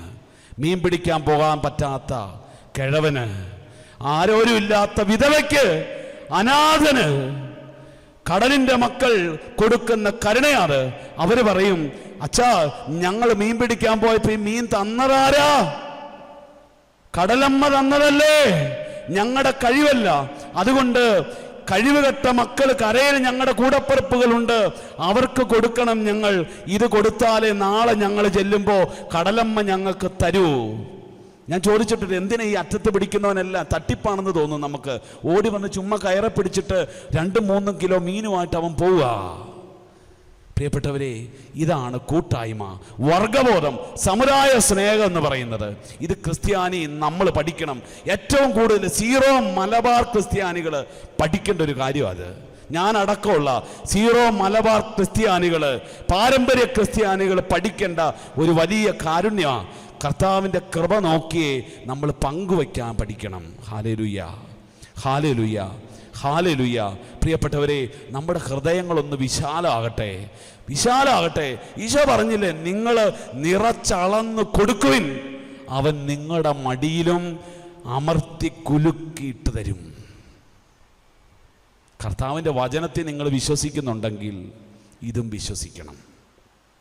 Praise the Lord, praise the Lord. പ്രിയപ്പെട്ടവരെ, ഞാൻ എൻ്റെ അനുഭവത്തിൽ നിന്ന് പറയാം കേട്ടോ. ഞാനൊരു ധ്യാന കേന്ദ്രത്തിൽ നിൽക്കുന്ന ഒരാളാണ്. അവിടെ എപ്പോഴും എന്തെങ്കിലുമൊക്കെ സഹായത്തിന് ആൾക്കാർ വരും. പ്രിയപ്പെട്ടവരെ, ചില സമയം മനസ്സ് മടുക്കും, ഒന്നുമില്ല എടുത്തു കൊടുക്കാൻ. പ്രത്യേകിച്ച് നമുക്ക് ഈ കോവിഡൊക്കെ വന്ന് സാമ്പത്തികമായിട്ടൊക്കെ വളരെ ക്ലേശത്തിലാണ്, കൊടുക്കാനൊന്നുമില്ല. അപ്പോൾ വന്നിങ്ങനെ സഹായം വരും. പറഞ്ഞു വിടാൻ മനസ്സ് തോന്നിയാൽ അങ്ങനെ കൊടുക്കാണ്ടിരിക്കും. ഓരോ വലിയ ദൈന്യതയിലെത്തിയിരിക്കുന്ന മക്കളാണ് വരുന്നേ. പ്രിയപ്പെട്ടവർ, ഞാൻ ഇന്നും അനുഭവിക്കുന്ന ഒരു കാര്യമാണ്. അച്ഛാ തരണേന്നും പറഞ്ഞ് ഞാൻ കഴിഞ്ഞ ദിവസം ഈ പോരുന്നതിൻ്റെ അന്ന് ഓർക്കുക, ഒരു ചേച്ചി വന്നു, ശരീരം മുഴുവൻ പൊള്ളി ഒരു സഹോദരി. അവർ ചുരിദാറൊക്കെ ഇട്ട് മറച്ചിട്ടുണ്ട്. അവർ ഈ ഉടുപ്പ് ഇങ്ങനെ അങ്ങ് പൊക്കി കാണിച്ചു. ദൈവമേ, അവർ പറയുക, അച്ഛാ മുഴുവൻ പൊള്ളിയിരിക്കുക, എന്തെങ്കിലും തരണേ. പ്രിയപ്പെട്ടവരെ, ഞാൻ എൻ്റെ കയ്യിൽ അന്നേരം ഇരിപ്പില്ലായിരുന്നു, എൻ്റെ ഡ്രോയിൽ പൈസ ഒന്നും ഇരിപ്പില്ല. ഒരു 500 രൂപ 1000 രൂപേൻ്റെ ഇരിപ്പുണ്ട്. ഞാൻ അതിൽ നിന്ന് ഒരു 500 രൂപ എടുത്ത് ഈ മകൾക്ക് കൊടുത്തു. കൊടുക്കുമ്പോൾ എൻ്റെ മനസ്സിലുണ്ട്, എടാ നീ ഇന്ന് പോകണ്ടല്ലേ, നീ എന്താ ഇതിങ്ങനെ കൊടുക്കണമായിരുന്നു, ഇങ്ങനെ എൻ്റെ മനസ്സിൽ ചിന്തയുണ്ട്. ഒരു അസ്വസ്ഥത, കൊടുത്തതിൻ്റെ ഒരു അസ്വസ്ഥത. പക്ഷെ പ്രിയപ്പെട്ടവരെ, ആ സഹോദരി അങ്ങ് പോയി. ഒരു അരമണിക്കൂർ കഴിഞ്ഞപ്പോൾ ഒരു ചേട്ടനും ചേച്ചിയും കൂടെ എൻ്റെ അടുത്ത് സംസാരിക്കാൻ വന്നു. അവർ സംസാരിച്ചിട്ട് പോയ സമയത്ത്, ഇറങ്ങുന്ന സമയത്ത് ചേട്ടൻ പോക്കറ്റിൽ നിന്ന് ഒരു 1000 രൂപ എടുത്ത് തന്നിട്ട് പറഞ്ഞു, അച്ഛാ ഇത് ഏതെങ്കിലും പാവങ്ങൾ വരുമ്പോൾ കൊടുത്തേക്കണം കേട്ടോ. പ്രിയപ്പെട്ടവർ, ഇത് ഒറ്റപ്പെട്ട സംഭവമല്ല കേട്ടോ. ഇതുപോലെ കുറേ അനുഭവം എനിക്കുണ്ട്. അതുകൊണ്ടാണ് ഞാൻ ധൈര്യപൂർവ്വം പറയണേ. നമ്മൾ 500 കൊടുത്തപ്പോൾ ദൈവം ഒരാളെ കൂട്ടിവിടുക, 1000 കൊടുക്കാനുള്ള 1000 എൻ്റെ കൈ കൊണ്ട് തന്നു. ഞാൻ അധ്വാനിച്ചതൊന്നും അല്ലല്ലോ ഞാൻ കൊടുത്തയാണോ? അല്ല. പ്രിയപ്പെട്ടവരെ, ഇത് ദൈവത്തിൻ്റെ ക്രമീകരണമാണ്. ചിലപ്പോൾ നമ്മളെ പറ്റിച്ചോണ്ട് പോകണമായിരിക്കുന്നേ. അവൻ ഇങ്ങനെ ആയിരിക്കും ജീവിക്കുന്നത്, അതൊക്കെ ശരിയാ, ഞാൻ ന്യായീകരിക്കല്ല. തട്ടിപ്പ് നടത്തി ഇങ്ങനെ ജീവിക്കുന്നവരായിരിക്കും. പക്ഷേ നമ്മൾ കൊടുക്കുന്നത് ദൈവത്തെ പ്രതിയല്ലേ. അപ്പോൾ ദൈവം നമുക്ക് പ്രതിഫലം തരും. കരമുയർത്തി ഹല്ലേലൂയ, ഹല്ലേലൂയ, ഹല്ലേലൂയ. പ്രിയപ്പെട്ടവരെ, നമ്മൾ കൂട്ടായ്മയെ പങ്കുവെച്ച് ജീവിക്കണം, കൊടുത്ത് ജീവിക്കണം. ഒപ്പം കൂട്ടായ്മയെ സ്നേഹിച്ച് ജീവിക്കണം, സഭയെ സ്നേഹിച്ച് ജീവിക്കണം. ഞാനത് ഈ കാലത്ത് പറയാൻ ഒത്തിരി ആഗ്രഹിക്കുക. എന്നാണെന്നറിയാമോ, നമ്മളുടെ ഈ പാരമ്പര്യ ഇടവകളിൽ നിന്നല്ല ഇന്ന് പരിശോധിക്കുമ്പോൾ കാണാൻ സാധ്യം, ഒരു 80% നമ്മളുടെ പുത്തൻ തലമുറ നമ്മുടെ നാട്ടിലില്ല. എല്ലാവരും വിദേശത്താണ്. നമ്മളെല്ലാവരും പ്രാർത്ഥിക്കുക മുട്ടയിൽ നിന്ന്, കർത്താവ് എൻ്റെ കൊച്ച് എങ്ങനെയായാലും ഒന്ന് യൂറോപ്പിന് പോകാൻ, അമേരിക്കയ്ക്ക് പോകാൻ ഇടവരുത്തണേ. പ്രാർത്ഥിച്ച് നമ്മൾ കൊച്ചുങ്ങളെ വിടുക. എന്തിനാണെന്നറിയാമോ, നമ്മുടെ വീട് അഭിവൃദ്ധിപ്പെടാൻ, സാമ്പത്തികമായിട്ട് മുന്നേറാൻ. ഉറപ്പാണ്, മക്കൾ പോയാൽ സാമ്പത്തികമായിട്ട് നമ്മൾ മുന്നേറും, ശരിയാ. പക്ഷേ പ്രിയപ്പെട്ട മാതാപിതാക്കളെ, യുവജനങ്ങളെ, നിങ്ങളുടെ ബോധ്യത്തിലേക്ക് ഞാൻ പറയുകയാണ്, 1-2 കാര്യം ശ്രദ്ധിച്ചിരുന്നോണം. ഇത് പറയാതെ എനിക്ക് വയ്യ. നമ്മളുടെ കത്തോലിക്ക സഭ നേരിടാൻ പോകുന്ന വലിയൊരു പ്രതിസന്ധി ആയിരിക്കും ഇത്. കാരണം എന്നാണെന്നറിയോ പ്രിയപ്പെട്ടവരെ, ഈ പോകുന്ന പിള്ളേര് ഇന്ന് നിങ്ങൾ നിങ്ങളുടെ മക്കളെ അനുഗ്രഹിച്ച് വിടുക. തീർച്ചയായിട്ടും അവരവിടെ പോയി നന്നായിട്ടൊക്കെ ജീവിക്കും, ഇല്ലെന്നല്ല ഞാൻ പറയണത്, ഒക്കെ ജീവിക്കുമായിരിക്കും. അവർ ഉറപ്പായിട്ടും നാട്ടിൽ നിന്ന് വിവാഹമൊക്കെ കഴിച്ച് അവർ വീണ്ടും അവിടെ പോകും. അവരുടെ കുഞ്ഞുങ്ങൾ ജനിക്കും, അവരവിടെ വളരും. ആ സംസ്കാരം പരിശീലിക്കും, ആ ഭാഷ, അവിടുത്തെ ഭക്ഷണ രീതി, അവിടുത്തെ കാലാവസ്ഥ, അവിടുത്തെ സംസ്കാരം, ഇത് പരിശീലിക്കും. ആ കുഞ്ഞുങ്ങൾ പിന്നീട് വല്ല കാലത്തെ കേരളത്തിൽ വരികയുള്ളൂ, നിങ്ങളുടെ വീട്ടിൽ വരികയുള്ളൂ, വല്യപ്പൻ്റെ വല്യമ്മയുടെ അടുത്ത് വരികയുള്ളൂ. ആ മക്കൾക്ക് ഇവിടെ വരുന്നത് ഇഷ്ടമില്ല. നിങ്ങളുടെ ഭക്ഷണം ഇഷ്ടമില്ല, നിങ്ങളുടെ വസ്ത്രധാരണ ഇഷ്ടമില്ല, നിങ്ങളുടെ കൾച്ചർ ഇഷ്ടമില്ല, നിങ്ങളുടെ കാലാവസ്ഥ ഇഷ്ടമില്ല, ഒന്നും ഇഷ്ടമില്ല. ആ കുഞ്ഞുങ്ങൾ അപ്രകാരമൊക്കെ ചെറുപ്പത്തിൽ ഒരു 10-15 വയസ്സ് വരെ അപ്പനും അമ്മയും നിർബന്ധപൂർവ്വം കൊണ്ടുവരുന്നത് കൊണ്ട് നിങ്ങളുടെ വീട്ടിൽ വരും. ഒരു വിധത്തിൽ കഷ്ടി വെക്കേഷൻ തീർത്ത് ആ കൊച്ചുങ്ങൾ തിരിച്ചു പോകും. ഒരു 18 വയസ്സ് കഴിഞ്ഞാൽ ഞാൻ എഴുതിത്തരാം, ഈ കൊച്ചുമക്കൾ നിങ്ങളുടെ നാട്ടിലേക്ക് വരില്ല, ഈ ഇന്ത്യയിലേക്ക് വരില്ലവർ. അവരവിടെ പഠിക്കും, അവിടുത്തെ കൂട്ടുകാരുമായി കൂട്ടുചേരും. അവനൊരു 10-20 വയസ്സ് കഴിയുമ്പോൾ അവിടെയുള്ള ഏതെങ്കിലും ഒരു കുട്ടിയുമായിട്ട് പ്രണയത്തിലാകും. അവൻ അവസാനം അവിടെ വിവാഹം കഴിക്കും, ആ സംസ്കാരത്തിൽ ജീവിക്കും. ഈ നാട്ടിലേക്ക് തിരിച്ചു വരില്ല. ഇഷ്ടം പോലെ ഉദാഹരണം ഇന്ന് സംഭവിച്ചുകൊണ്ടിരിക്കുക. പ്രിയപ്പെട്ടവരെ, നിങ്ങൾ കഷ്ടപ്പെട്ട് ഇവിടെ പണിതീർത്ത് വെച്ചിരിക്കുന്ന നിങ്ങളുടെ തറവാട് വീടുകൾ, നിങ്ങൾ കഷ്ടപ്പെട്ട് അതിരുകെട്ടി കാത്തു സൂക്ഷിക്കുന്ന നിങ്ങളുടെ പറമ്പ് പുരയിടം, ഉറപ്പാ അതൊരു 10-50 വർഷത്തിനുള്ളിൽ ഒന്നെങ്കിൽ ഗവൺമെൻറ് ഏറ്റെടുക്കും, അല്ലെങ്കിൽ അത് അനാഥമായിട്ട് പോകും. വേറെ ആർക്കെങ്കിലും വിറ്റിട്ട് നിങ്ങളുടെ മക്കൾ അവസാനം അവരുടെ വയസ്സാം കാലത്ത് അവിടെ ജീവിക്കും. ഇവിടെ നിങ്ങളുടെ നാട്, നിങ്ങൾ പണിതുയർത്തിയ നിങ്ങളുടെ വീട്, നിങ്ങൾ ജീവിച്ച നിങ്ങളുടെ സംസ്കാരം, നിങ്ങളുടെ കുഴിമാടത്തിൽ ആണ്ടിലൊരു തിരികെത്തിക്കാൻ പോലും ഒരൊറ്റ തലമുറ ഉണ്ടായില്ല. ഇത് കേരള കത്തോലിക്കർക്ക് വരാൻ പോകുന്ന വലിയൊരു ഭവിഷ്യത്താണ്. പ്രിയപ്പെട്ടവരെ, നമ്മൾ തിരിച്ചറിഞ്ഞോണം. ഞാൻ ഈ പറയുന്നത് നിങ്ങളുടെ മക്കളെ വിദേശത്ത് വിടരുതെന്ന് പറയാൻ വേണ്ടി അല്ല കേട്ടോ. വിദേശത്ത് വിട്ടോ, കുഴപ്പമില്ല, സമ്പാദിച്ചോ, നല്ലതാണ്. പക്ഷെ ഒരു കാര്യം ഓർത്തിരുന്നോണം, വിശുദ്ധ ഗ്രന്ഥം പറയുന്നുണ്ട്, ബൈബിളിലെ പൂർവ്വപിതാക്കന്മാരെല്ലാവരും നമ്മുടെ മക്കൾ പോണതുപോലെ വിദേശത്തേക്ക് യാത്ര പോയവരാണ്. എല്ലാവരും ഓരോ ദേശത്തിൽ നിന്ന് അടുത്ത ദേശത്ത് പോയി ജീവിച്ചവരാ. ഒരിടത്തൊരു ക്ഷാമം വരുമ്പോൾ അവരടുത്ത ദേശത്ത് പോകും, എന്നിട്ട് സമൃദ്ധി സമ്പാദിക്കും. അങ്ങനെ അവർ ജീവിച്ചേ. പക്ഷേ അവർക്കൊരു പ്രത്യേകത ഉണ്ടായിരുന്നു. അവരൊരിക്കലും എത്ര പോയാലും, എത്ര കൊല്ലം പോയി മറുനാട്ടിൽ ജീവിച്ചാലും, അവരൊരുമാതിരി സമ്പാദിച്ചു കഴിഞ്ഞാൽ അവർ നേരെ സ്വന്തം ദേശത്ത് തിരിച്ചു വരും. അവർ ഇസ്രായേലിലേക്ക് തിരിച്ചു വരും. അവർ ജെറുസലേമിലേക്ക് തിരിച്ചു വരും. അവരേത് നാട്ടിൽ പോയി പാർത്താലും അവരുടെ ചങ്കിരിക്കുന്നത് ജെറുസലേമിലായിരിക്കും. അവരുടെ സംസ്കാരം വിട്ടൊരു പരിപാടി അവർക്കില്ല. അവരുടെ മതവിശ്വാസം വിട്ടൊരു പരിപാടി അവർക്കില്ല. അവർ വിവാഹം കഴിക്കുകയാണെങ്കിൽ അവർ ആ സമുദായത്തിൽ നിന്ന് മാത്രമേ, ആ നാട്ടിൽ നിന്ന് മാത്രമേ വിവാഹം കഴിക്കൂ. അന്യദേശത്ത് പാർക്കുമ്പോഴും അവരുടെ ദേശത്തെ പാരമ്പര്യങ്ങളും തിരുനാളുകളും ആചാരങ്ങളും അതുപോലെ അവർ കാക്കും. അതുകൊണ്ടല്ലേ ബൈബിളിൽ നമ്മൾ വായിക്കുന്നുണ്ട്, യാക്കോബ് മരിക്കുമ്പോൾ ജോസഫിനോട് പറയുന്നുണ്ട്, ജോസഫേ, നീ എനിക്ക് സത്യം ചെയ്യണം, എൻ്റെ കയ്യെ സത്യം ചെയ്യണം, ഞാൻ മരിച്ചു കഴിഞ്ഞാൽ എന്നെ എൻ്റെ അപ്പൻ്റെ കല്ലറെ കൊണ്ടുപോയി അടക്കാവൂ, ഈ ഈജിപ്തിൽ കൊണ്ടുപോയി അടക്കരുത്. ഈജിപ്തിൽ യാക്കോബിനെ അടക്കിയാൽ രാജകീയ മൃതസംസ്കാരം കിട്ടും. കാരണം ജോസഫ് ഫറവോയുടെ തൊട്ടധികാരിയാണ്. രാജകീയമായിട്ട് യാക്കോബിനെ അടക്കിയിരുന്നിരിക്കും. ചിലപ്പോൾ ഒരു പിരമിഡ് തന്നെ പണിതെന്നിരിക്കും. പക്ഷെ യാക്കോബ് പറഞ്ഞു, എനിക്കത് വേണ്ട കേട്ടോ, എനിക്കെൻ്റെ അപ്പൻ്റെ കല്ലറയുണ്ട്, അത് മതി.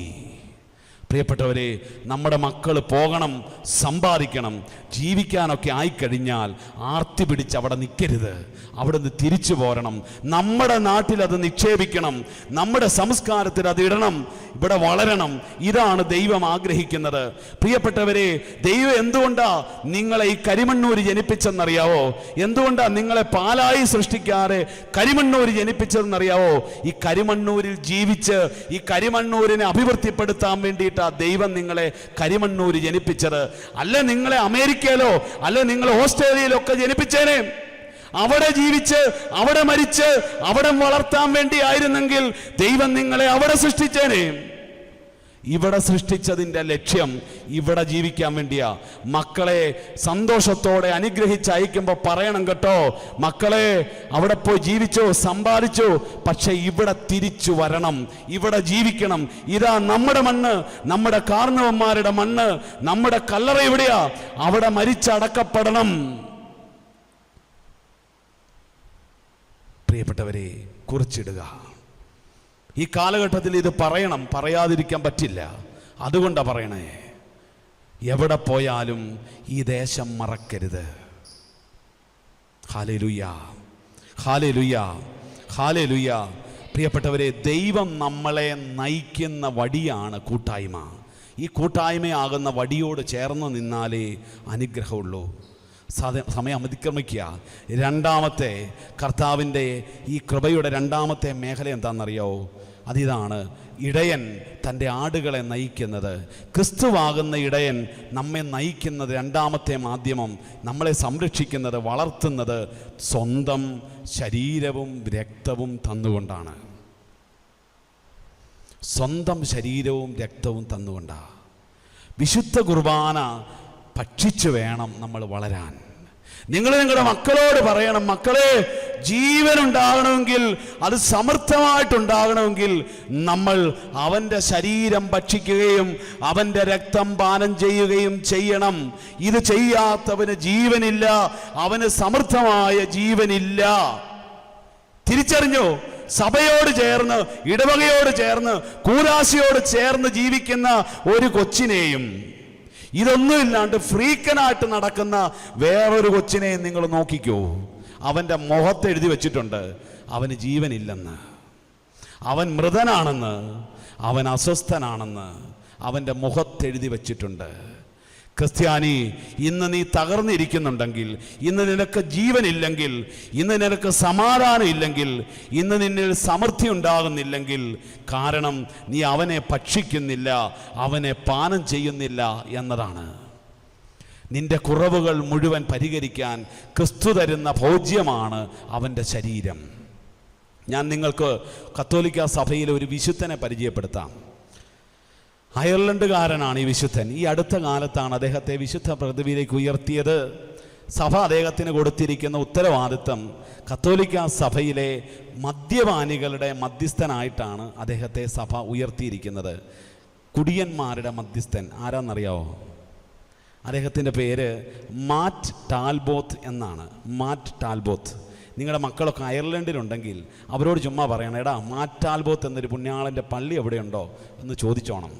ഇവിടുന്ന് പിള്ളേരാരിലൊക്കെ പോകാൻ ഒരുങ്ങുന്നുണ്ടെങ്കിൽ അയർലൻഡിൽ അങ്ങനെ ഒരു വിശുദ്ധനുണ്ട്, അവിടെ പോകണം. ഈ വിശുദ്ധനെക്കുറിച്ച് അദ്ദേഹത്തിൻ്റെ ചരിത്രം പറയുന്നത് ഞാനൊന്ന് പറയാം. പ്രിയപ്പെട്ടവരെ, നിങ്ങൾ ഈ പുണ്യാളനോട് പ്രാർത്ഥിച്ചോണം കേട്ടോ. അങ്ങനെ പ്രാർത്ഥിക്കണ്ടേ? അമ്മച്ചിമാർ ഈ വിശുദ്ധൻ്റെ പേരൊന്ന് ഓർത്തിരുന്നോണം. ഒത്തിരി കുടുംബങ്ങളിൽ ഈ പ്രാർത്ഥന ആവശ്യമുണ്ട് ഈ പുണ്യാളനോട്. ഈ കാലഘട്ടത്തിൽ ഇച്ചിരി പ്രചരിക്കാൻ ആവശ്യമുള്ളൊരു പുണ്യാളനാണ് മാറ്റ് ടാൽബോത്ത്. മദ്യപാനം, പുകവലി, മാധ്യമങ്ങളുടെ അടിമത്തം, ഇതിനൊക്കെ വിടുതൽ കിട്ടാൻ ഈ വിശുദ്ധനോട് പ്രാർത്ഥിക്കണം. വിശുദ്ധൻ്റെ പേരെന്നാ? മാറ്റ് ടാൽബോത്ത്. ഇനി ടാൽബോത്ത് മറഞ്ഞു പോയാലും മാറ്റ് നോർത്തോണം. മാറ്റ് പുണ്യാള എൻ്റെ കെട്ടിയോൻ്റെ കുടി മാറ്റ്, മാറ്റ് പുണ്യാള എൻ്റെ കൊച്ചിൻ്റെ ബീഡി വലി മാറ്റ്. ഭയങ്കര എളുപ്പമാണ് പ്രാർത്ഥിക്കാൻ. ആളുടെ പേര് മാറ്റ് എന്ന് തന്നെയാണ്. പ്രിയപ്പെട്ടവർ, ഈ വിശുദ്ധൻ ജനിക്കുന്നത് അയർലൻഡിലൊരു സാധാരണ കുടുംബത്തിലാണ്. ഈ കുടുംബത്തിൻ്റെ പ്രത്യേകത, അപ്പൻ തികഞ്ഞ മദ്യപാനിയായിരുന്നു, ഭയങ്കര കുടിയൻ. മൂത്ത ചേട്ടന്മാരെല്ലാം കുടിയന്മാരാ. അങ്ങനെ ഈ കൊച്ച് വളർന്നു വന്നു. അമ്മയ്ക്കൊരു പ്രതീക്ഷയുണ്ടായിരുന്നു, ഈ മാറ്റ് ടാൽബോത്ത് അവൻ കുടിക്കുകയല്ല, അവൻ മര്യാദക്കാരൻ, നല്ലതായിട്ട് വളരും എന്നൊക്കെ പ്രതീക്ഷിച്ച് അമ്മ സ്വപ്നം കണ്ടാ വളർത്തിയേ. പക്ഷേ ഇവൻ വളർന്നൊരു യുവാവായി മാറിയപ്പോൾ അപ്പനെയും ചേട്ടന്മാരെയും വെല്ലുന്ന കുടിയനായി മാറി. ഇവൻ അപ്പം വൈകിട്ടേ അടിക്കുകയുള്ളൂ, ഇവൻ നേരം വെളുത്തുമ്പോൾ തൊട്ട് കുടിയായി. അങ്ങനെ ഒരു 10-20 വയസ്സായപ്പോൾ യൂറോപ്പിൻ്റെ കൾച്ചർ അനുസരിച്ച് പിള്ളേർ സ്വന്തമായിട്ട് ജോലി ചെയ്ത് ജീവിക്കാൻ തുടങ്ങും. അങ്ങനെ ഇവനും ജോലി തപ്പിപ്പോയി. അന്ന് ഇവന് അവിടെ ജോലി കിട്ടുന്നത് ഇവൻ്റെ ഗ്രാമത്തിൽ തന്നെയുള്ള, ഇവൻ കണ്ടെത്തുന്ന ജോലി എന്താണെന്നറിയാമോ? ഇവൻ്റെ ഗ്രാമത്തിലൊരു വലിയ ബിയർ ഫാക്ടറി ഉണ്ട്. ബിയർ ഉണ്ടാക്കുന്ന ഫാക്ടറി, മദ്യം ഉണ്ടാക്കുന്ന ഫാക്ടറി. ആ ഫാക്ടറിയിൽ ചെന്ന് അവിടെ ഇവനൊരു ജോലി മേടിച്ചു. എന്തിനാണെന്നറിയാമോ? ഫ്രീ ആയിട്ട് കുടിക്കാം. നേരം വെളുക്കുമ്പോൾ തൊട്ട് ഇവൻ്റെ ജോലി കുപ്പിക്കകത്ത് മദ്യം നിറയ്ക്കുക. അവൻ ആവശ്യമുള്ളത് കുടിക്കും, ബാക്കി കുപ്പി നിറയ്ക്കും. ഇതാണ് അവൻ്റെ പണി, ഇഷ്ടപ്പെട്ട ജോലി. വീണ്ടും വീക്കെൻഡ് ആകുമ്പോൾ അവന് കൂലി കിട്ടും. വെള്ളിയാഴ്ച ദിവസങ്ങളിലാണ് കൂലി. കമ്പനിയിലെ കൗണ്ടറിൽ നിന്ന് അവൻ ഇങ്ങനെ കൂലി മേടിക്കും. ഒരു ആഴ്ചത്തെ പണിക്കൂലി വാങ്ങിക്കും.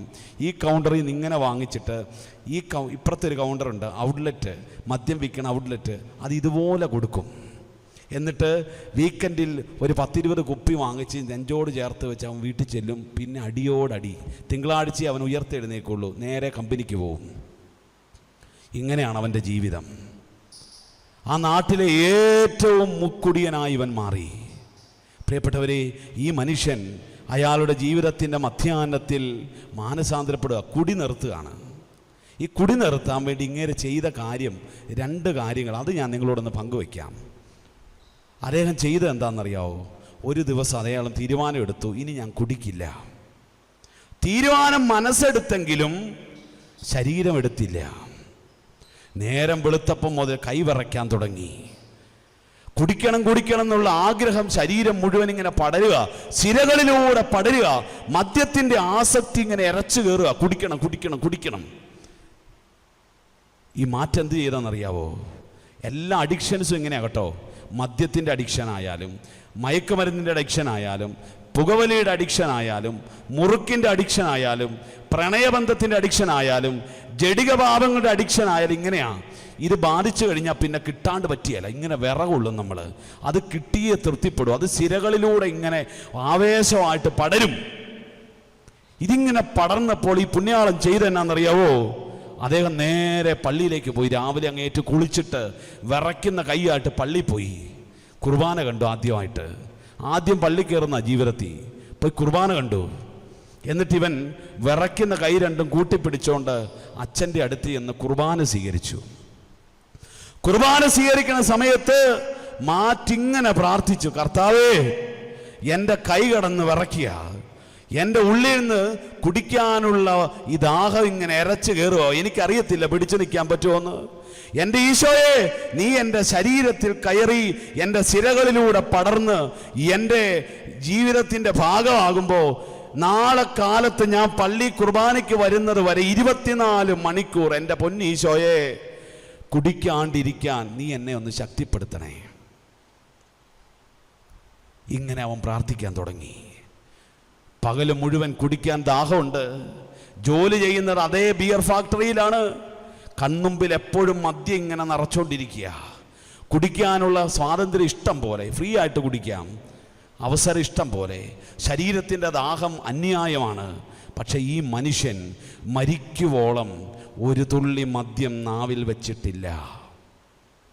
ശരീരത്തിന് ഇഷ്ടമില്ലാഞ്ഞിട്ടല്ല, സൗജന്യമായിട്ട് കിട്ടാഞ്ഞിട്ടുമല്ല, മറിച്ച് അവൻ്റെ ഉള്ളിൽ കടർന്ന ദിവ്യകാരുണ്യ ഈശോ അവനൊരു പുതിയ ശക്തി കൊടുത്തു, കുടിക്കാതിരിക്കാനുള്ള ശക്തി. ഓരോ 24 മണിക്കൂറും മരിക്കുവോളം അവൻ ദിവ്യകാരുണ്യ ഈശോയ്ക്ക് സമർപ്പിച്ചു. ഓരോ ദിവസവും രാവിലെ പള്ളി വന്നിട്ട് പറയും, നാളെ കാലത്തെ വരെ ഈശോയെ കാത്തോണേ. നാളെ കാലത്ത് വന്നിട്ട് പറയും, ഈശോയെ മറ്റന്നാൾ കാലത്തെ വരെ എന്നെ കാത്തോണേ. ഇങ്ങനെ അവൻ 24 മണിക്കൂർ കൊടുത്ത് മരണത്തിൻ്റെ സമയം വരെ എത്തി. കരമുയർത്തി ഹല്ലേലൂയ, ഹല്ലേലൂയ. പ്രിയപ്പെട്ടവരെ, ഈ മണ്ണിന് ദിവ്യകാരുണ്യത്തോടുള്ളൊരു വലിയ ഭക്തിയുണ്ടെന്ന് എനിക്കറിയാം. ദിവ്യകാരുണ്യത്തോടൊരു വലിയ ഭക്തിയുള്ള മണ്ണായത്. എങ്കിൽ നിങ്ങൾ ഓർത്തു, നിങ്ങൾക്ക് എന്ത് അഡിക്ഷൻ ഉണ്ടെങ്കിലും, എന്ത് മാറാത്ത ദുശീലം നിങ്ങളുടെ ജീവിതത്തിലുണ്ടെങ്കിലും, ഈ പുണ്യവാളൻ ചെയ്തതുപോലെ ഈ കർത്താവിനെ നിങ്ങൾ ഭക്ഷിച്ചാൽ, ഇവന്റെ രക്തം പാനം ചെയ്താൽ, നിങ്ങൾ സത്യമായും ജീവിക്കും, സമൃദ്ധമായി ജീവിക്കും. ഇത് പുണ്യവാൻ നിങ്ങൾക്ക് ഈ 40 മണി ആരാധനയ്ക്ക് മുമ്പ് പറഞ്ഞു തരുന്നൊരു വലിയ ദൈവീക രഹസ്യമാണ്. ഹല്ലേലൂയ, ഹല്ലേലൂയ, ഹല്ലേലൂയ. അവൻ്റെ ശരീരം ഭക്ഷിച്ച് നിങ്ങൾ സൗഖ്യമുള്ളവരാകൂ. അവൻ്റെ രക്തം കുടിച്ച് നിങ്ങളുടെ ആസക്തികളിൽ നിന്ന് വിടുതല നേടൂ. പ്രിയപ്പെട്ടവരെ, ഈശോ ആഗ്രഹിക്കുന്നുണ്ട്. കർത്താവ് നമുക്ക് തരുന്ന, വളർച്ചയ്ക്ക് തരുന്ന ഒരു വലിയ അനുഗ്രഹമാണ് അവൻ്റെ ശരീരം, രക്തം. മൂന്നാമത് ഈശോ നമുക്ക് തരുന്ന അനുഗ്രഹത്തിൻ്റെ വഴി ഏതാണെന്നറിയാവോ? അത് പരിശുദ്ധ കന്യകാമറിയമാണ്. പരിശുദ്ധ കന്യകാമറിയം. ഈ മാറ്റ് ടാൽബോത്ത് എന്ന വിശുദ്ധൻ എങ്ങനെയാണ് ഇതിനെ അതിജീവിച്ചെന്ന് പറയുമ്പോൾ രണ്ടാമത് അദ്ദേഹം പറയും, ഈ മദ്യത്തിൻ്റെ വർഷങ്ങളായുള്ള അടിമത്തത്തിൽ നിന്ന് ഞാൻ കരകയറിയത്, അദ്ദേഹം പറയുന്നു, രണ്ടാമത്തെ മാർഗം ഇതാണ്, ഞാൻ പരിശുദ്ധ കന്യകാമറിയത്തെ കൂട്ടുപിടിച്ചു. നിങ്ങൾ ഇൻ്റർനെറ്റിൽ മാറ്റ് ആൽബോത്ത് ഒന്ന് അടിച്ചു കൊടുക്കുക, ഗൂഗിളിൽ അടിച്ചു കൊടുക്കുക. ഈ വിശുദ്ധൻ്റെ ചരിത്രവും വിശുദ്ധൻ്റെ പടങ്ങളും രൂപങ്ങളും അദ്ദേഹത്തിൻ്റെ കല്ലറയും പള്ളിയൊക്കെ നിങ്ങൾക്ക് കാണാൻ പറ്റും. വളരെ സിമ്പിളായിട്ട് മൊബൈലുള്ളവർക്ക് ചെയ്യാം. മാറ്റ് ആൽബോത്ത് നിന്ന് അടിച്ചു കൊടുത്താൽ മതി. അദ്ദേഹത്തിൻ്റെ പടം നിങ്ങൾ കാണുമ്പോൾ അദ്ദേഹത്തെ ചിത്രീകരിക്കുന്നത് എങ്ങനെയാണെന്നറിയാവോ? ഒരു കയ്യിൽ ഇങ്ങനെ ജപമാല പിടിച്ചുകൊണ്ട് നിൽക്കുന്നൊരു വിശുദ്ധൻ, കോട്ടും സൂട്ടൊക്കെ ഇട്ടൊരു ചെറുപ്പക്കാരൻ വിശുദ്ധൻ. അദ്ദേഹത്തിൻ്റെ അരയിലൊരു ചങ്ങല ഇട്ടിട്ട്, ആ ചങ്ങല പരിശുദ്ധ കന്യാമറിയത്തിൻ്റെ ഒരു രൂപത്തിലേക്ക് ഇങ്ങനെ കെട്ടിയിട്ടിരിക്കുക. അതായത് അത് പ്രതിനിധാനം ചെയ്യുന്ന എന്താണെന്നറിയോ? പരിശുദ്ധ കന്യകാമറിയത്തോട് അഭേദ്യമായ വിധം ബന്ധിക്കപ്പെട്ട ഒരു മനുഷ്യൻ. അദ്ദേഹത്തിൻ്റെ ജീവിതത്തെ രക്ഷിച്ചത് ഈ ബന്ധമാണ്, ഈ അമ്മയോടുള്ള ബന്ധം. കരമുയർത്തി ഹല്ലേലൂയ, ഹല്ലേലൂയ. പ്രിയപ്പെട്ടവർ, ഞാനിത് പറയാൻ കാരണം എന്താണെന്നറിയാവോ? അദ്ദേഹം ദിവ്യകാരുണ്യം സ്വീകരിച്ചിട്ട് നേരെ ഫാക്ടറിയിലേക്ക് പണിയാനാണ് പോണേ. എന്ത് പണിയാ? മദ്യക്കുപ്പിയിൽ മദ്യം നിറയ്ക്കുക. ഇത് നിറയ്ക്കുമ്പോൾ ഇദ്ദേഹം ചെയ്തുകൊണ്ടിരുന്ന എന്നാണെന്നറിയോ? മുഴുവൻ സമയവും കൊന്ത ചൊല്ലിക്കൊണ്ടിരിക്കും. നന്മ നിറഞ്ഞ മറിയമേ എന്ന് ചൊല്ലി കുപ്പി നിറയ്ക്കാൻ തുടങ്ങി. ഇത് കുടിക്കണം എന്നുള്ള ആസക്തി അതിൽ നിന്ന് വിട്ടുപോയി. ഒരിക്കൽ ഇദ്ദേഹത്തെ കൂട്ടുകാരെല്ലാം കൂടെ പിടിച്ചു കെട്ടി ഇവൻ്റെ ഈ വ്രതം തെറ്റിക്കാമെന്ന് കരുതി ഇവനെ കുടിപ്പിക്കാൻ വേണ്ടി മാറിക്കൊണ്ടുപോയി ബലമായിട്ട്.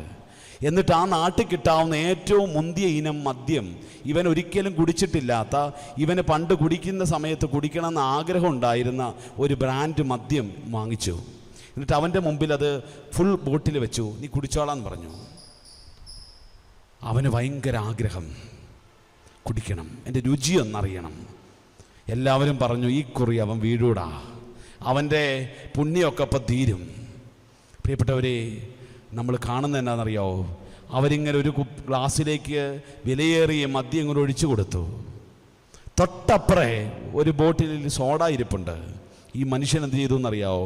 ഇപ്പുറത്തെ ഒരു ഫ്രീ ഗ്ലാസ് ഇരിപ്പുണ്ട്, ആ ഗ്ലാസ്സിലേക്ക് ഈ സോഡ അങ്ങ് കമത്തിയിട്ടൊരു പെട്ടെന്ന് അതൊരൊറ്റ വലിക്കൊരു കുടി അങ്ങ് കുടിച്ചിട്ട് നന്മ നിറഞ്ഞ മറിയമേ എന്ന് ജപിച്ചോണ്ട് ആ ബാറിൽ നിന്നിറങ്ങി ഓടി. പ്രിയപ്പെട്ടവരെ, മാറ്റ് ആൽബോത്ത് അദ്ദേഹത്തിൻ്റെ ജീവിതത്തിൻ്റെ ബന്ധനത്തെ തകർത്തെറിഞ്ഞത്, ആസക്തിയെ വിജയിച്ചത്, പ്രലോഭനത്തെ ജയിച്ചത് ജപമാല കരങ്ങളിൽ പിടിച്ചുകൊണ്ടാണ്. ഈശോ നമുക്ക് തരുന്ന വലിയൊരു സംരക്ഷണമാണ് ഈ അമ്മയുടെ സംരക്ഷണം. മറക്കരുത് ജീവിതകാലം മുഴുവൻ. ഈ അമ്മയെ നമ്മൾ ഏറ്റെടുത്താൽ, ഈ അമ്മയെ സ്നേഹിച്ചാൽ ദൈവം നമ്മളെ സംരക്ഷിക്കും. ഞാനൊരു ഉദാഹരണം കൂടെ പറയാം. യൗസേപ്പിതാവിൻ്റെ ജീവിതത്തെ ധ്യാനിച്ച്, മാതാവിനെ യൗസേപ്പിതാവ് സ്വീകരിക്കുന്ന സമയം വരെ, മറിയത്തെ ജോസഫ് ഏറ്റെടുക്കുന്ന നിമിഷം വരെ ജോസഫിൻ്റെ ജീവിതം എങ്ങനെയായിരുന്നു? അസ്വസ്ഥായിരുന്നു, ഉറങ്ങാൻ പറ്റുന്നില്ല, ഉറക്കവേ ഇല്ല, വല്ലാത്ത ബുദ്ധിമുട്ട്, എന്തെന്നില്ലാത്ത പ്രയാസം, എന്ത് ചെയ്യണമെന്ന് അറിയത്തില്ല, തീരുമാനമില്ല, തീർച്ചയില്ല, കിടന്നിട്ട് ഉറക്കമില്ല, ഇങ്ങനെ പ്രാന്ത് പിടിച്ച് നടക്കുന്ന അവസ്ഥ. എന്നാൽ ജോസഫ് മറിയത്തെ ഭാര്യയായി ദൈവകരങ്ങളിൽ നിന്ന് സ്വീകരിച്ചൊരു സമയമുണ്ട്. ദൈവത്തോട് പറഞ്ഞു, ഞാനിതാ ഇവളെ സ്വീകരിച്ചിരിക്കുന്നു, മരണം വരെ ഞാൻ ഇവളെ സംരക്ഷിച്ചോളാം. ഈ അമ്മയെ ഏറ്റെടുത്ത സമയത്ത് എന്ത് സംഭവിച്ചു എന്നറിയാവോ? ആ സമയം മുതൽ ജോസഫിനെ നിങ്ങൾ ധ്യാനിച്ചേ, ജോസഫിൻ്റെ ജീവിതം സ്വസ്ഥമായി. പിന്നെ ചാണകക്കൂട്ടിലും ശാന്തമായിട്ട് കിടന്നുറങ്ങുന്നു. ഒരു രാജാവ് വെല്ലുവിളിച്ചുകൊണ്ട് ഓടി വരുമ്പോഴും ജോസഫ് കിടന്നുറങ്ങുക. നമ്മുടെ ഈ കാലഘട്ടത്തിൽ ഫ്രാൻസിസ് മാർപ്പാപ്പ പ്രചരിപ്പിച്ചൊരു തിരുസ്വരൂപമുണ്ട് യൗസേപ്പിതാവിൻ്റെ, ഉറങ്ങുന്ന യൗസേപ്പിതാവ്. ഇന്ന് ലോകം മുഴുവൻ പ്രചാരം നേടിയത്. ഇത്രയും സ്വസ്ഥമായിട്ട് ഉറങ്ങിയൊരു മനുഷ്യനില്ല. എന്തെല്ലാം പ്രതിസന്ധിയാ, പക്ഷെ അങ്ങേർക്ക് ഒരു കൂസലുമില്ല. കാരണം എന്നാണെന്നറിയാവോ? എന്ന് യൗസേപ്പിതാവ് ഞാൻ മറിയത്തെ സംരക്ഷിച്ചോളാം എന്ന് ദൈവത്തിന് വാക്കുകൊടുത്തോ, ആ സമയം ദൈവപിതാവ് തൻ്റെ കരം ജോസഫിൻ്റെ മേൽ ഇങ്ങനെ വെച്ചിട്ട് പറഞ്ഞു, ജോസഫേ, ഈ അമ്മയും കുഞ്ഞിനെ നീ നോക്കിക്കോളാം എന്ന് പറഞ്ഞതുകൊണ്ട് ഇന്നു മുതൽ നിന്റെ കാര്യം ഞാൻ നോക്കിക്കോളാം. ഉറപ്പ് കൊടുത്തു. പിന്നെ അങ്ങോട്ട് എപ്പോൾ ഉണരണം, എപ്പോൾ എഴുന്നേക്കണം, എങ്ങോട്ട് പോകണം, എവിടെ പോയി താമസിക്കണം ഒക്കെ തീരുമാനിക്കുന്നത് ദൈവമാണ്. ജോസഫ് അങ്ങ് വെച്ചു കൊടുത്താൽ മതി. Hallelujah, hallelujah. ഇതാണ് പരിശുദ്ധ കന്യകാ മറിയത്തെ നമ്മൾ ഏറ്റെടുത്താൽ ദൈവം നമ്മളെ ഏറ്റെടുക്കും. ഡോൺ ബോസ്കോ പുണ്യാളൻ്റെ ജീവചരിത്രത്തിൽ ഒരു സംഭവമുണ്ട്. ഡോൺ ബോസ്കോ എന്ന അച്ഛൻ, അദ്ദേഹമാണല്ലോ യൂത്ത് മിനിസ്ട്രി തുടങ്ങിയത്, യുവജന പ്രസ്ഥാനം തുടങ്ങിയത് അദ്ദേഹമാണ്. അദ്ദേഹം ആദ്യമായിട്ട് ഇങ്ങനെ ഈ തെരുവിലെ യുവജനങ്ങളെയൊക്കെ കൂട്ടിക്കൊണ്ട് വന്നപ്പോൾ ആശ്രമത്തിലെ അച്ഛന്മാർക്ക് ഇഷ്ടപ്പെട്ടില്ല. അച്ഛന്മാർ പറഞ്ഞു, ഈ അച്ഛന് കൊച്ചച്ഛന് വഴി കിടക്കണ കണ്ട തെണ്ടിപ്പിള്ളേരെല്ലാം കൂട്ടി ആശ്രമം നശിപ്പിക്കുക എന്നും പറഞ്ഞ് ഈ അച്ഛനെതിരെ പരാതിയായിരുന്നു. അവസാനം ഇവരെല്ലാം കൂടി ഈ അച്ഛനെ കണ്ടമാനം കുറ്റം പറഞ്ഞ്, ഈ കൂടെയുള്ള അച്ഛന്മാർ തന്നെയാണ് കേട്ടോ, അച്ഛന്മാരിങ്ങനെ കുറ്റം പറഞ്ഞ് അവസാനം ഈ പുള്ളി ഈ അച്ഛനെ ഒരു കെട്ടിടത്തിൻ്റെ ഒരു ചെറിയൊരു ചായ്പിലേക്ക് ഒതുക്കി. വേണമെങ്കിൽ അച്ഛൻ ഇത്ര നിർബന്ധമാണ്, അവിടെ കൂടിക്കോണം, പെരുമാറിക്കോണം, ഈ ഭാഗത്തേക്ക് വന്നേക്കരുതെന്നും പറഞ്ഞ് ഓടിച്ചു. അങ്ങനെ ഒരു സൈഡിലാക്കി. പ്രിയപ്പെട്ടവരെ, അച്ഛൻ അവിടെ വളരെ ദൈവീകമായിട്ട് യുവജന പ്രസ്ഥാനം നടത്തിക്കൊണ്ടിരിക്കുക. അച്ഛന് തീരെ നിവൃത്തിയില്ല, ഈ പിള്ളേരുടെ എല്ലാം കാര്യങ്ങൾ നോക്കണം. ആ സമയത്ത് ഈ അച്ഛൻ്റെ അമ്മ മാർഗരറ്റ് ഈ അച്ഛനെ സഹായിക്കാൻ വേണ്ടി പള്ളിമുറി വന്നു. അച്ഛൻ്റെ കൂടെ താമസം തുടങ്ങി.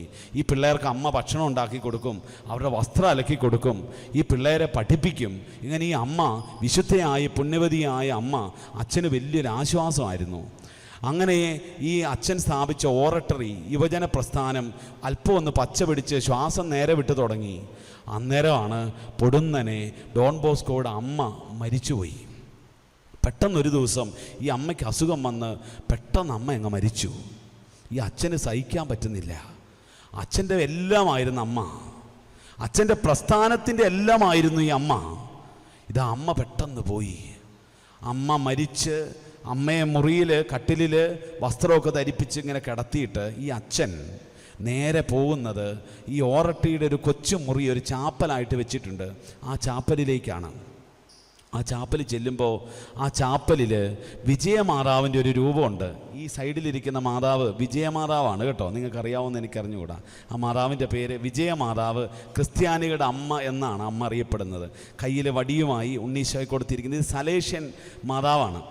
അപ്പോൾ ഈ മാതാവിൻ്റെ രൂപം ഈ ഓറട്ടറിയിൽ ഇരിപ്പുണ്ട്. ആ രൂപത്തിൻ്റെ അടുത്ത് ഈ ഡോൺ ബോസ്കോ ചെന്നു. ഡോൺ ബോസ്കോ ചെന്നിട്ട് ഈ അമ്മയോട് പറഞ്ഞു, അമ്മേ, എൻ്റെ അമ്മ മരിച്ചുപോയി. അമ്മ, എനിക്കിനി ആരുമില്ല. ഈ അച്ഛൻ വാവിട്ടങ്ങ് കരയാൻ തുടങ്ങി. പ്രിയപ്പെട്ടവരെ, അച്ഛൻ്റെ സങ്കടം മുഴുവൻ, എൻ്റെ പിള്ളേർക്കിനി ആരാ ഉള്ളേ, എൻ്റെ പ്രസ്ഥാനിനി ഞാൻ എങ്ങനെ ഓടിക്കും, എന്തിനാ എന്നോട് ഇത് ചെയ്തതെന്നെല്ലാം ചോദിച്ച് ഈ അച്ഛൻ ചങ്കുപൊട്ടി മാതാവിൻ്റെ രൂപത്തിന് മുമ്പിൽ ഇങ്ങനെ കരയുന്നൊരു രംഗമുണ്ട്. പ്രിയപ്പെട്ടവരെ, ചരിത്രത്തിൽ സംഭവിച്ച എന്നാണെന്നറിയാവോ? ഈ അച്ഛൻ കണ്ണുനീര് ചിന്തി അമ്മയുടെ മരണം, അമ്മ മരിച്ച് ചൂടാറിയിട്ടില്ല, അപ്പുറത്ത് കട്ടിലിൽ കിടപ്പുണ്ട്. അച്ഛൻ ഇപ്പുറം വന്ന് മാതാവിൻ്റെ മുമ്പിൽ മുട്ടുകുത്തി കരഞ്ഞ് പ്രാർത്ഥിക്കുമ്പോൾ നമ്മൾ ചരിത്രത്തിൽ വായിക്കും, പരിശുദ്ധ കന്യകയുടെ തിരുസ്വരൂപം പെട്ടെന്ന് ശോഭ കലർന്ന് ജീവൻ പ്രാപിച്ചു. പരിശുദ്ധ അമ്മ ഉണ്ണിയെയും കൊണ്ട് ഇതേ രൂപത്തിൽ ഈ ഡോൺ ബോസ്കോയുടെ മുമ്പിൽ പ്രത്യക്ഷപ്പെട്ടിട്ട് പറഞ്ഞു, ഡോൺ ബോസ്കോ, നിന്റെ അമ്മ മരിച്ചു, നീ കരയാണ്ടിരിക്കുവാനേ, നിനക്ക് ഇന്നു മുതൽ അമ്മയായി ഞാനുണ്ടടാ എന്ന് പരിശുദ്ധ കന്യകാമറിയം ഡോൺ ബോസ്കോയോട് പറഞ്ഞു. അദ്ദേഹത്തിന് എന്തെന്നില്ലാത്തൊരാശ്വാസം കിട്ടി. പിറ്റേന്ന് അമ്മയുടെ സംസാര ശുശ്രൂഷയൊക്കെ കഴിഞ്ഞു. പ്രിയപ്പെട്ടവരെ, നമ്മൾ അദ്ദേഹത്തിൻ്റെ ജീവചരിത്രത്തിൽ കാണും, അന്നു മുതൽ ഈ അച്ഛൻ്റെ പ്രസ്ഥാനം അങ്ങോട്ട് വളരാൻ തുടങ്ങി. അദ്ദേഹത്തിൻ്റെ സന്യാസ സമൂഹം കാരണമൊന്നുമില്ല, ഈ അച്ഛൻ്റെ ഈ പ്രസ്ഥാനത്തെ അങ്ങ് ഏറ്റെടുത്തു. ഇത് സഭയുടെ പ്രസ്ഥാനമാണെന്ന് പറഞ്ഞ് ഏറ്റെടുത്തു. അവരത് ഇങ്ങോട്ട് പരിപോഷിപ്പിക്കാൻ തുടങ്ങി. പ്രിയപ്പെട്ടവരെ, ഇന്ന് ലോകത്തിൽ ഏറ്റവും അധികം യുവജന പ്രസ്ഥാനങ്ങൾ കൊണ്ടു നടക്കുന്ന ഒരു സന്യാസ സമൂഹമാണ് സലേഷ്യൻ ഫാദേഴ്സ്, ഡോൺ ബോസ്കോ സന്യാസ സമൂഹം. ഈ സമൂഹം അവരിന്നും പറയും, ഞങ്ങളുടെ സഭയെ വളർത്തിയത് വിജയമാതാവാണ്. അതുകൊണ്ട് നിങ്ങൾ ഏതെങ്കിലും ഒരു സലേഷ്യൻ ആശ്രമത്തിൽ ചെന്നാൽ അവരുടെ പള്ളിയിൽ ഈ ഒരു മാതാവിൻ്റെ രൂപം മാത്രമേ കാണുള്ളൂ. അവരൊരു കലണ്ടർ ഇറക്കിയാൽ, അവരൊരു പടമടിച്ചാൽ അതിൻ്റെ ഒരു വശത്ത് ഈ മാതാവിൻ്റെ ഒരു രൂപം ഉണ്ടാകും. അവരുടെ സലേഷ്യൻ മാതാവിൻ്റെ, വിജയമാതാവിൻ്റെ ഒരു ചിത്രം ഉണ്ടാകും. അതെന്തിനാണെന്നറിയോ? നൂറ്റാണ്ടുകളായിട്ട് അവരിത് ചെയ്യുന്ന എന്തിനാണെന്നറിയോ?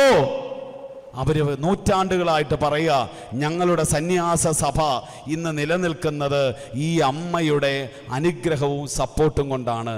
ഹല്ലേലൂയ, ഹല്ലേലൂയ. പ്രിയപ്പെട്ടവരെ, പരിശുദ്ധ കന്യകാമറിയം നമ്മളെ വളർത്തുന്ന, സംരക്ഷിക്കുന്നവളാണ്. വീണ്ടും ഈശോ നമുക്ക് തരുന്ന സംരക്ഷണത്തിൻ്റെ അടുത്ത മേഖലയാണ് തിരുവചനം, ബൈബിൾ. വചനം എന്നുള്ളത് കർത്താവിൻ്റെ സംരക്ഷണമാണ്. കർത്താവ് പറയുന്നില്ലേ, എൻ്റെ വചനം പാറയെ തകർക്കുന്ന കൂടമാണ്. മനസ്സ് കല്ലായിപ്പോയി. ചിലപ്പം നമുക്കൊക്കെ പറ്റും. പാപം ചെയ്ത് മനസ്സ് കല്ലായിപ്പോയി, ഒരു കുറ്റബോധവും ഇല്ല. പാപത്തിൽ നിന്ന് പാപത്തിലേക്ക്, അശുദ്ധിയിൽ നിന്ന് അശുദ്ധിയിലേക്ക് ഇങ്ങനെ അടിക്കടി പോയിക്കൊണ്ടിരിക്കുക. പിടുത്തം കിട്ടണില്ല, നമുക്ക് പോലും അറിയത്തില്ല നമ്മൾ എന്തേ ഇങ്ങനെയെന്ന്. അങ്ങനെ ഹൃദയം കഠിനമായി പോയ മനുഷ്യനോട് ദൈവത്തിന്റെ വചനം പറയാ, എൻ്റെ വചനം പാറയെ തകർക്കുന്ന കൂടാ. ഈ വചനം എടുത്തിട്ട് വായിക്കണം. ഹൃദയ കാഠിന്യം ബാധിച്ചാൽ ചെയ്യേണ്ട കാര്യം വചനം എടുത്തിട്ട് വായിച്ചോണം. വചനം ഏത് കഠിന ഹൃദയനെയും ഉരുക്കും.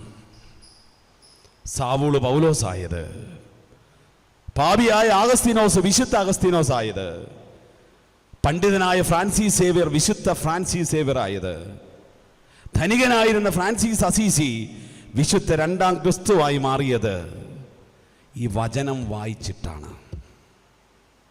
നമ്മുടെ മക്കളോട് പറയണം, കൗമാരക്കാര് നിയന്ത്രണമില്ല, നിയന്ത്രിക്കാൻ പറ്റില്ല. ആ മക്കളോട് പറയണം, മക്കളെ ഒരു 10 മിനിറ്റ് നീ ബൈബിൾ ഇരുന്ന് വായിച്ച ഡെയിലി, ആ കൊച്ചിൻ്റെ രീതി മാറും. ഈ കഴിഞ്ഞ ആഴ്ചയിൽ പൊൻകുന്നം ഭാഗത്തുനിന്ന് ഒരു ഭർത്താവും ഭാര്യയും കൂടെ, അവർ +2 അധ്യാപകരാണ്. അവരുടെ എൻജിനീയറിംഗ് 4ാം വർഷ വിദ്യാർത്ഥിയെയും കൊണ്ട് എൻ്റെ അടുത്ത് വന്നു. ഈ പയ്യൻ 4ാം വർഷം കാഞ്ഞിരപ്പള്ളി രൂപതയുടെ ഒരു മുന്തിയ എൻജിനീയറിംഗ് കോളേജിൽ പഠിക്കുന്ന കുട്ടിയാണ്. ആ കോളേജിലെ 2nd റാങ്കുകാരനാണ്, പഠിത്തത്തിൽ മിടുമിടുക്കൻ, പ്രസംഗ മത്സരങ്ങളിൽ എന്നും സംസ്ഥാന തലത്തിൽ സമ്മാനം നേടുന്നൊരു പയ്യൻ, മിടുക്കനായൊരു കൊച്ച്. ഈ കൊച്ച് അപ്പനോടും അമ്മയോടും പറഞ്ഞു, 4th ഇയർ എൻജിനീയറിംഗ് എക്സാം ഞാൻ എഴുതുന്നില്ല അമ്മേ. അപ്പനും അമ്മയ്ക്കും ചങ്ക് പൊട്ടുന്ന വേദന. അവനോട് സംസാരിക്കണമെന്നും പറഞ്ഞ് അവർ ധ്യാനകേന്ദ്രത്തിൽ കൊണ്ടുവന്നതാണ് ഈ ചെറുപ്പക്കാരൻ പയ്യനെ കൊണ്ട്. അവനോട് ഞാൻ സംസാരിച്ചപ്പോൾ എനിക്ക് മനസ്സിലായി, പ്രിയപ്പെട്ടവരെ, ദൈവം തൊട്ടു ആ കൊച്ചിനെ. എനിക്ക് മനസ്സിലായി എന്താണെന്നറിയാവോ, ഈ കൊച്ച് ഈ ലോക്ക്ഡൗൺ വരെ ക്ലാസ്സുകൾ ഉണ്ടായിരുന്ന സമയത്ത് മുഴുവൻ, കഴിഞ്ഞ എൻജിനീയറിങ്ങിൻ്റെ +1 മുതൽ എൻജിനീയറിങ് 4ാം വർഷം കയറുന്ന സമയം വരെ ഒരു സാധാരണ വിദ്യാർത്ഥിയെപ്പോലെ സകല വിധത്തിലും ഉഴപ്പി ജീവിച്ചൊരു പയ്യനാണ് അവൻ. ആഘോഷ ദിവസങ്ങളിലൊക്കെ കൂട്ടുകാരോടുകൂടെ പോയി മദ്യപിക്കും. അവനൊരു ചെയിൻ സ്മോക്കറാണ്. അവൻ്റെ മൊബൈലിലൂടെ അവൻ മൊബൈൽ ദുരുപയോഗം ഒരുപാട് നടത്തുന്നുണ്ട്. അങ്ങനെ അവൻ ഇങ്ങനെ ജീവിച്ചു പോവുക. അങ്ങനെ ഇരിക്കെ കോവിഡ് വന്ന് ലോക്ക്ഡൗൺ ആയി. പ്രിയപ്പെട്ടവരെ, ആ പയ്യൻ അവനെന്തോ ഒരു ചിന്ത. എല്ലാവരും പറയുന്നുണ്ട്, യൂട്യൂബിലൊക്കെ അച്ഛന്മാരിങ്ങനെ പ്രസംഗിച്ചുകൊണ്ടിരിക്കുക, ബൈബിൾ വായിക്കുക, വചനം വായിക്കണമെന്ന്. അവനൊരു കൗതുകം തോന്നി. എന്നാൽ ഈ പറയുന്നതൊന്ന് വായിച്ചേക്കാം, ഇന്ന് വരെ ഇത് മുഴുവൻ വായിച്ചിട്ടില്ലല്ലോ, ഒന്ന് വായിച്ചേക്കാം എന്നവന് തോന്നി. അവൻ ബൈബിൾ എടുത്തിട്ട് കഴിഞ്ഞ മാർച്ച് മാസം മുതൽ ബൈബിള് ഉൽപ്പത്തി മുതലങ്ങ് വായിക്കാൻ തുടങ്ങി. അല്പം വായിച്ച് തുടങ്ങിക്കഴിഞ്ഞപ്പോൾ ഇതൊരു ഹരമായി മാറി. പാഠപുസ്തകം എല്ലാം എടുത്ത് മാറ്റി വെച്ചിട്ട് അവൻ വചനം വായിക്കാൻ തുടങ്ങി. പകല് മുഴുവൻ ഭക്ഷണം കഴിക്കാൻ അമ്മ വിളിക്കുമ്പോൾ മാത്രം വരും, ബാക്കി സമയം ഇരുന്ന് ബൈബിള് വായിക്കും. വൈകുന്നേരങ്ങളിൽ അവൻ എല്ലാ വെയിലാറിക്കഴിയുമ്പോൾ ടെറസിൻ്റെ മുകളിൽ 2ാം നിലയുടെ മുകളിൽ കയറി ബാൽക്കണി കയറിയിട്ട് അവനിങ്ങനെ ഇരുന്ന് കേട്ട വചനത്തെ ധ്യാനിക്കും. അപ്പനും അമ്മയ്ക്കും തോന്നി, ഇവനിതെന്നാ പറ്റി, വല്ല മാനസിക രോഗമാണോ? പ്രിയപ്പെട്ടവരെ, ഈ പയ്യൻ പറയാണ്, എന്നോട് പങ്കുവയ്ക്കുകയാണ്, അച്ഛാ, എനിക്കിന്ന് ഒരേ ഒരു ആഗ്രഹമേ ഉള്ളൂ, എനിക്കിന്ന് ഒരേ ഒരു ദാഹമേ ഉള്ളൂ. അച്ഛാ, ഞാൻ മിടുക്കനാണ് പഠിക്കാൻ, ഞാൻ ഇനി പരീക്ഷ എഴുതിയാൽ എനിക്ക് റാങ്ക് കിട്ടും, എനിക്ക് ഉറപ്പാണ്. അതൊന്നും എൻ്റെ വിഷയമേ അല്ല. എൻ്റെ ഇപ്പോഴത്തെ പ്രധാന വിഷയം എന്നാണെന്നറിയാം അച്ഛാ, എനിക്കെൻ്റെ ഈശോയ്ക്ക് വേണ്ടി ജീവിക്കണം, എനിക്കെൻ്റെ ഈശോയ്ക്ക് വേണ്ടി എന്തേലും ചെയ്യണം. ഞാൻ ചോദിച്ചു, നിനക്ക് അച്ഛനാണെന്ന് വല്ലാണോ ആഗ്രഹം? ഒന്നുമില്ല അച്ഛാ, എനിക്ക് അച്ഛനാണെന്നൊന്നും ഒരാഗ്രഹമില്ല. പക്ഷേ എനിക്കൊരു അൽമേനിയായിട്ട് ജീവിച്ച് എൻ്റെ ഈശോയ്ക്ക് വേണ്ടി ജീവിക്കണം, എന്തെങ്കിലും ചെയ്യണം. പ്രിയപ്പെട്ടവരെ, അവനിങ്ങനെ ജ്വലിച്ച് നിൽക്കുക. കഴിഞ്ഞ മാർച്ച് മാസം മുതൽ അവൻ എൻ്റെ അടുത്ത് വന്നൊന്ന് കുമ്പസാരിച്ചു കേട്ടോ. 1 കൊല്ലം കൂടി കുമ്പസാരിക്കുന്ന അവൻ പറയാ, അച്ഛാ, ഈ വചനം വായിക്കാൻ തുടങ്ങി അന്ന് മുതൽ എൻ്റെ ഉള്ളിലുണ്ടായിരുന്ന ഈ ദുശീലങ്ങൾ, ഇടയ്ക്ക് കുടിക്കണം, സ്ഥിരമായിട്ട് സിഗരറ്റ് വലിക്കണം, മൊബൈൽ ഫോണിലൂടെ മോശമായ കാഴ്ചകൾ കാണണം, ഈ കഴിഞ്ഞ മാർച്ച് മാസം മുതൽ ഇതെൻ്റെ ജീവിതത്തിൽ സംഭവിച്ചിട്ടില്ല. ഈ വചനം എൻ്റെ ചങ്കത്ത് വന്ന് കയറി എൻ്റെ കഠിന ഹൃദയത്തെ അടിച്ച് തരിപ്പണമാക്കി എൻ്റെ ഹൃദയം എന്ന് ക്രിസ്തുവിന് വേണ്ടി ജ്വലിക്കുകയാണ്. ഹല്ലേലൂയ, ഹല്ലേലൂയ. പ്രിയപ്പെട്ടവരെ, വചനം വായിക്കണം. കർത്താവ് നമ്മെ നയിക്കുന്ന വടിയാണ് തിരുവചനം. ഹല്ലേലൂയ. മറ്റൊരു കൂട്ടായ്മ കൂടി പറഞ്ഞ് ഞാൻ അവസാനിപ്പിക്കാം, സമയം പോകുന്നത് കൊണ്ട്. ക്രിസ്തു നമ്മെ സംരക്ഷിക്കുന്ന, നയിക്കുന്ന ഒരു മേഖലയാണ് വിശുദ്ധരുടെ കൂട്ടായ്മ, പുണ്യവാന്മാരുടെ ഐക്യം. നമ്മൾ ബൈബിളിൽ വിശുദ്ധ കുർബാനയ്ക്കിടയിൽ മനോഹരമായൊരു പ്രാർത്ഥന ചൊല്ലാറുണ്ട്. വിശുദ്ധരിൽ സംപ്രീതനായി വസിക്കുന്ന പരിശുദ്ധനും സുത്യർഹനും ബലവാനും അമർത്യനുമായ കർത്താവേ. സ്വർഗത്തിലുള്ള കർത്താവിനെ വിശേഷിപ്പിക്കുകയാണ്. എങ്ങനെയാ? വിശുദ്ധരിൽ സംപ്രീതനായി വസിക്കുന്നു. അപ്പോൾ ദൈവം ഏറ്റവും സംപ്രീതനായി വസിക്കുന്ന ഇടം എവിടാന്ന് ചോദിച്ചാൽ എവിടാ? വിശുദ്ധരുടെ നടുക്കാണ്. അതുകൊണ്ടാണ് അതുകൊണ്ട് നിങ്ങൾ ഈ കപ്പേളയിൽ അന്തോണിസ് പുണ്യാളനോട് മാധ്യസ്ഥം തേടി പ്രാർത്ഥിക്കുമ്പോൾ നിങ്ങൾക്ക് അനുഗ്രഹം പെട്ടെന്ന് കിട്ടണോ? കാരണം എന്നാണെന്നറിയാവോ? അന്തോണിസ് പുണ്യാളൻ്റെ അടുത്ത്, അന്തോണിസ് പുണ്യാളൻ്റെ നിറവിൽ ഈശോയുണ്ട്. ഭരണങ്ങാനത്ത് അൽഫോൻസാമ്മയുടെ കല്ലറയിൽ കുറേ വർഷം മുമ്പ് കാല് ജന്മന വളഞ്ഞു പോയൊരു കൊച്ചിനെ കൊണ്ടുവന്ന് അപ്പനും അമ്മയും കൂടെ കൊണ്ടുവന്ന് കിടത്തി ചങ്കൂട്ടി പ്രാർത്ഥിച്ച്, അമ്മേ കൊച്ചിൻ്റെ കാല് സുഖപ്പെടുത്തണേ. അവർ വീട്ടിൽ ചെന്നു. രാത്രിയിൽ കിടന്നുറങ്ങിയപ്പോൾ കൊച്ചു പറഞ്ഞു, ഒരു കന്യാസ്ത്രീ വന്ന് അമ്മ എൻ്റെ കാല് തിരുമ്മി തന്നു. അമ്മ ലൈറ്റിട്ട് നോക്കിയപ്പോൾ ജന്മന വളഞ്ഞിരുന്ന കൊച്ചിൻ്റെ കാല് നമ്മുടെ കാല് പോലെ നേരെയായി.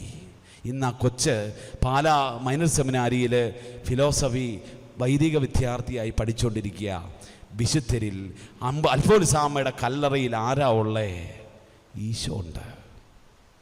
ഈശോ വസിക്കുന്നുണ്ട് അവിടെ. വിശുദ്ധരിൽ ഈശോയുടെ നിറവുണ്ട്. പ്രിയപ്പെട്ടവരെ, തിരിച്ചറിയണം. നമ്മളത് പഠിക്കണം, വായിക്കണം, ധ്യാനിക്കണം. അവരുടെ ജീവിതത്തെ കുഞ്ഞുങ്ങൾക്ക് പരിചയപ്പെടുത്തി കൊടുക്കണം. നിങ്ങൾ അൽഫോൻസാമ്മയ്ക്ക് ഇഷ്ടമല്ലേ നിങ്ങൾക്ക്? അൽഫോൻസാമ്മയായിട്ട് മാറാൻ കാരണം എന്നാണെന്നറിയാവും?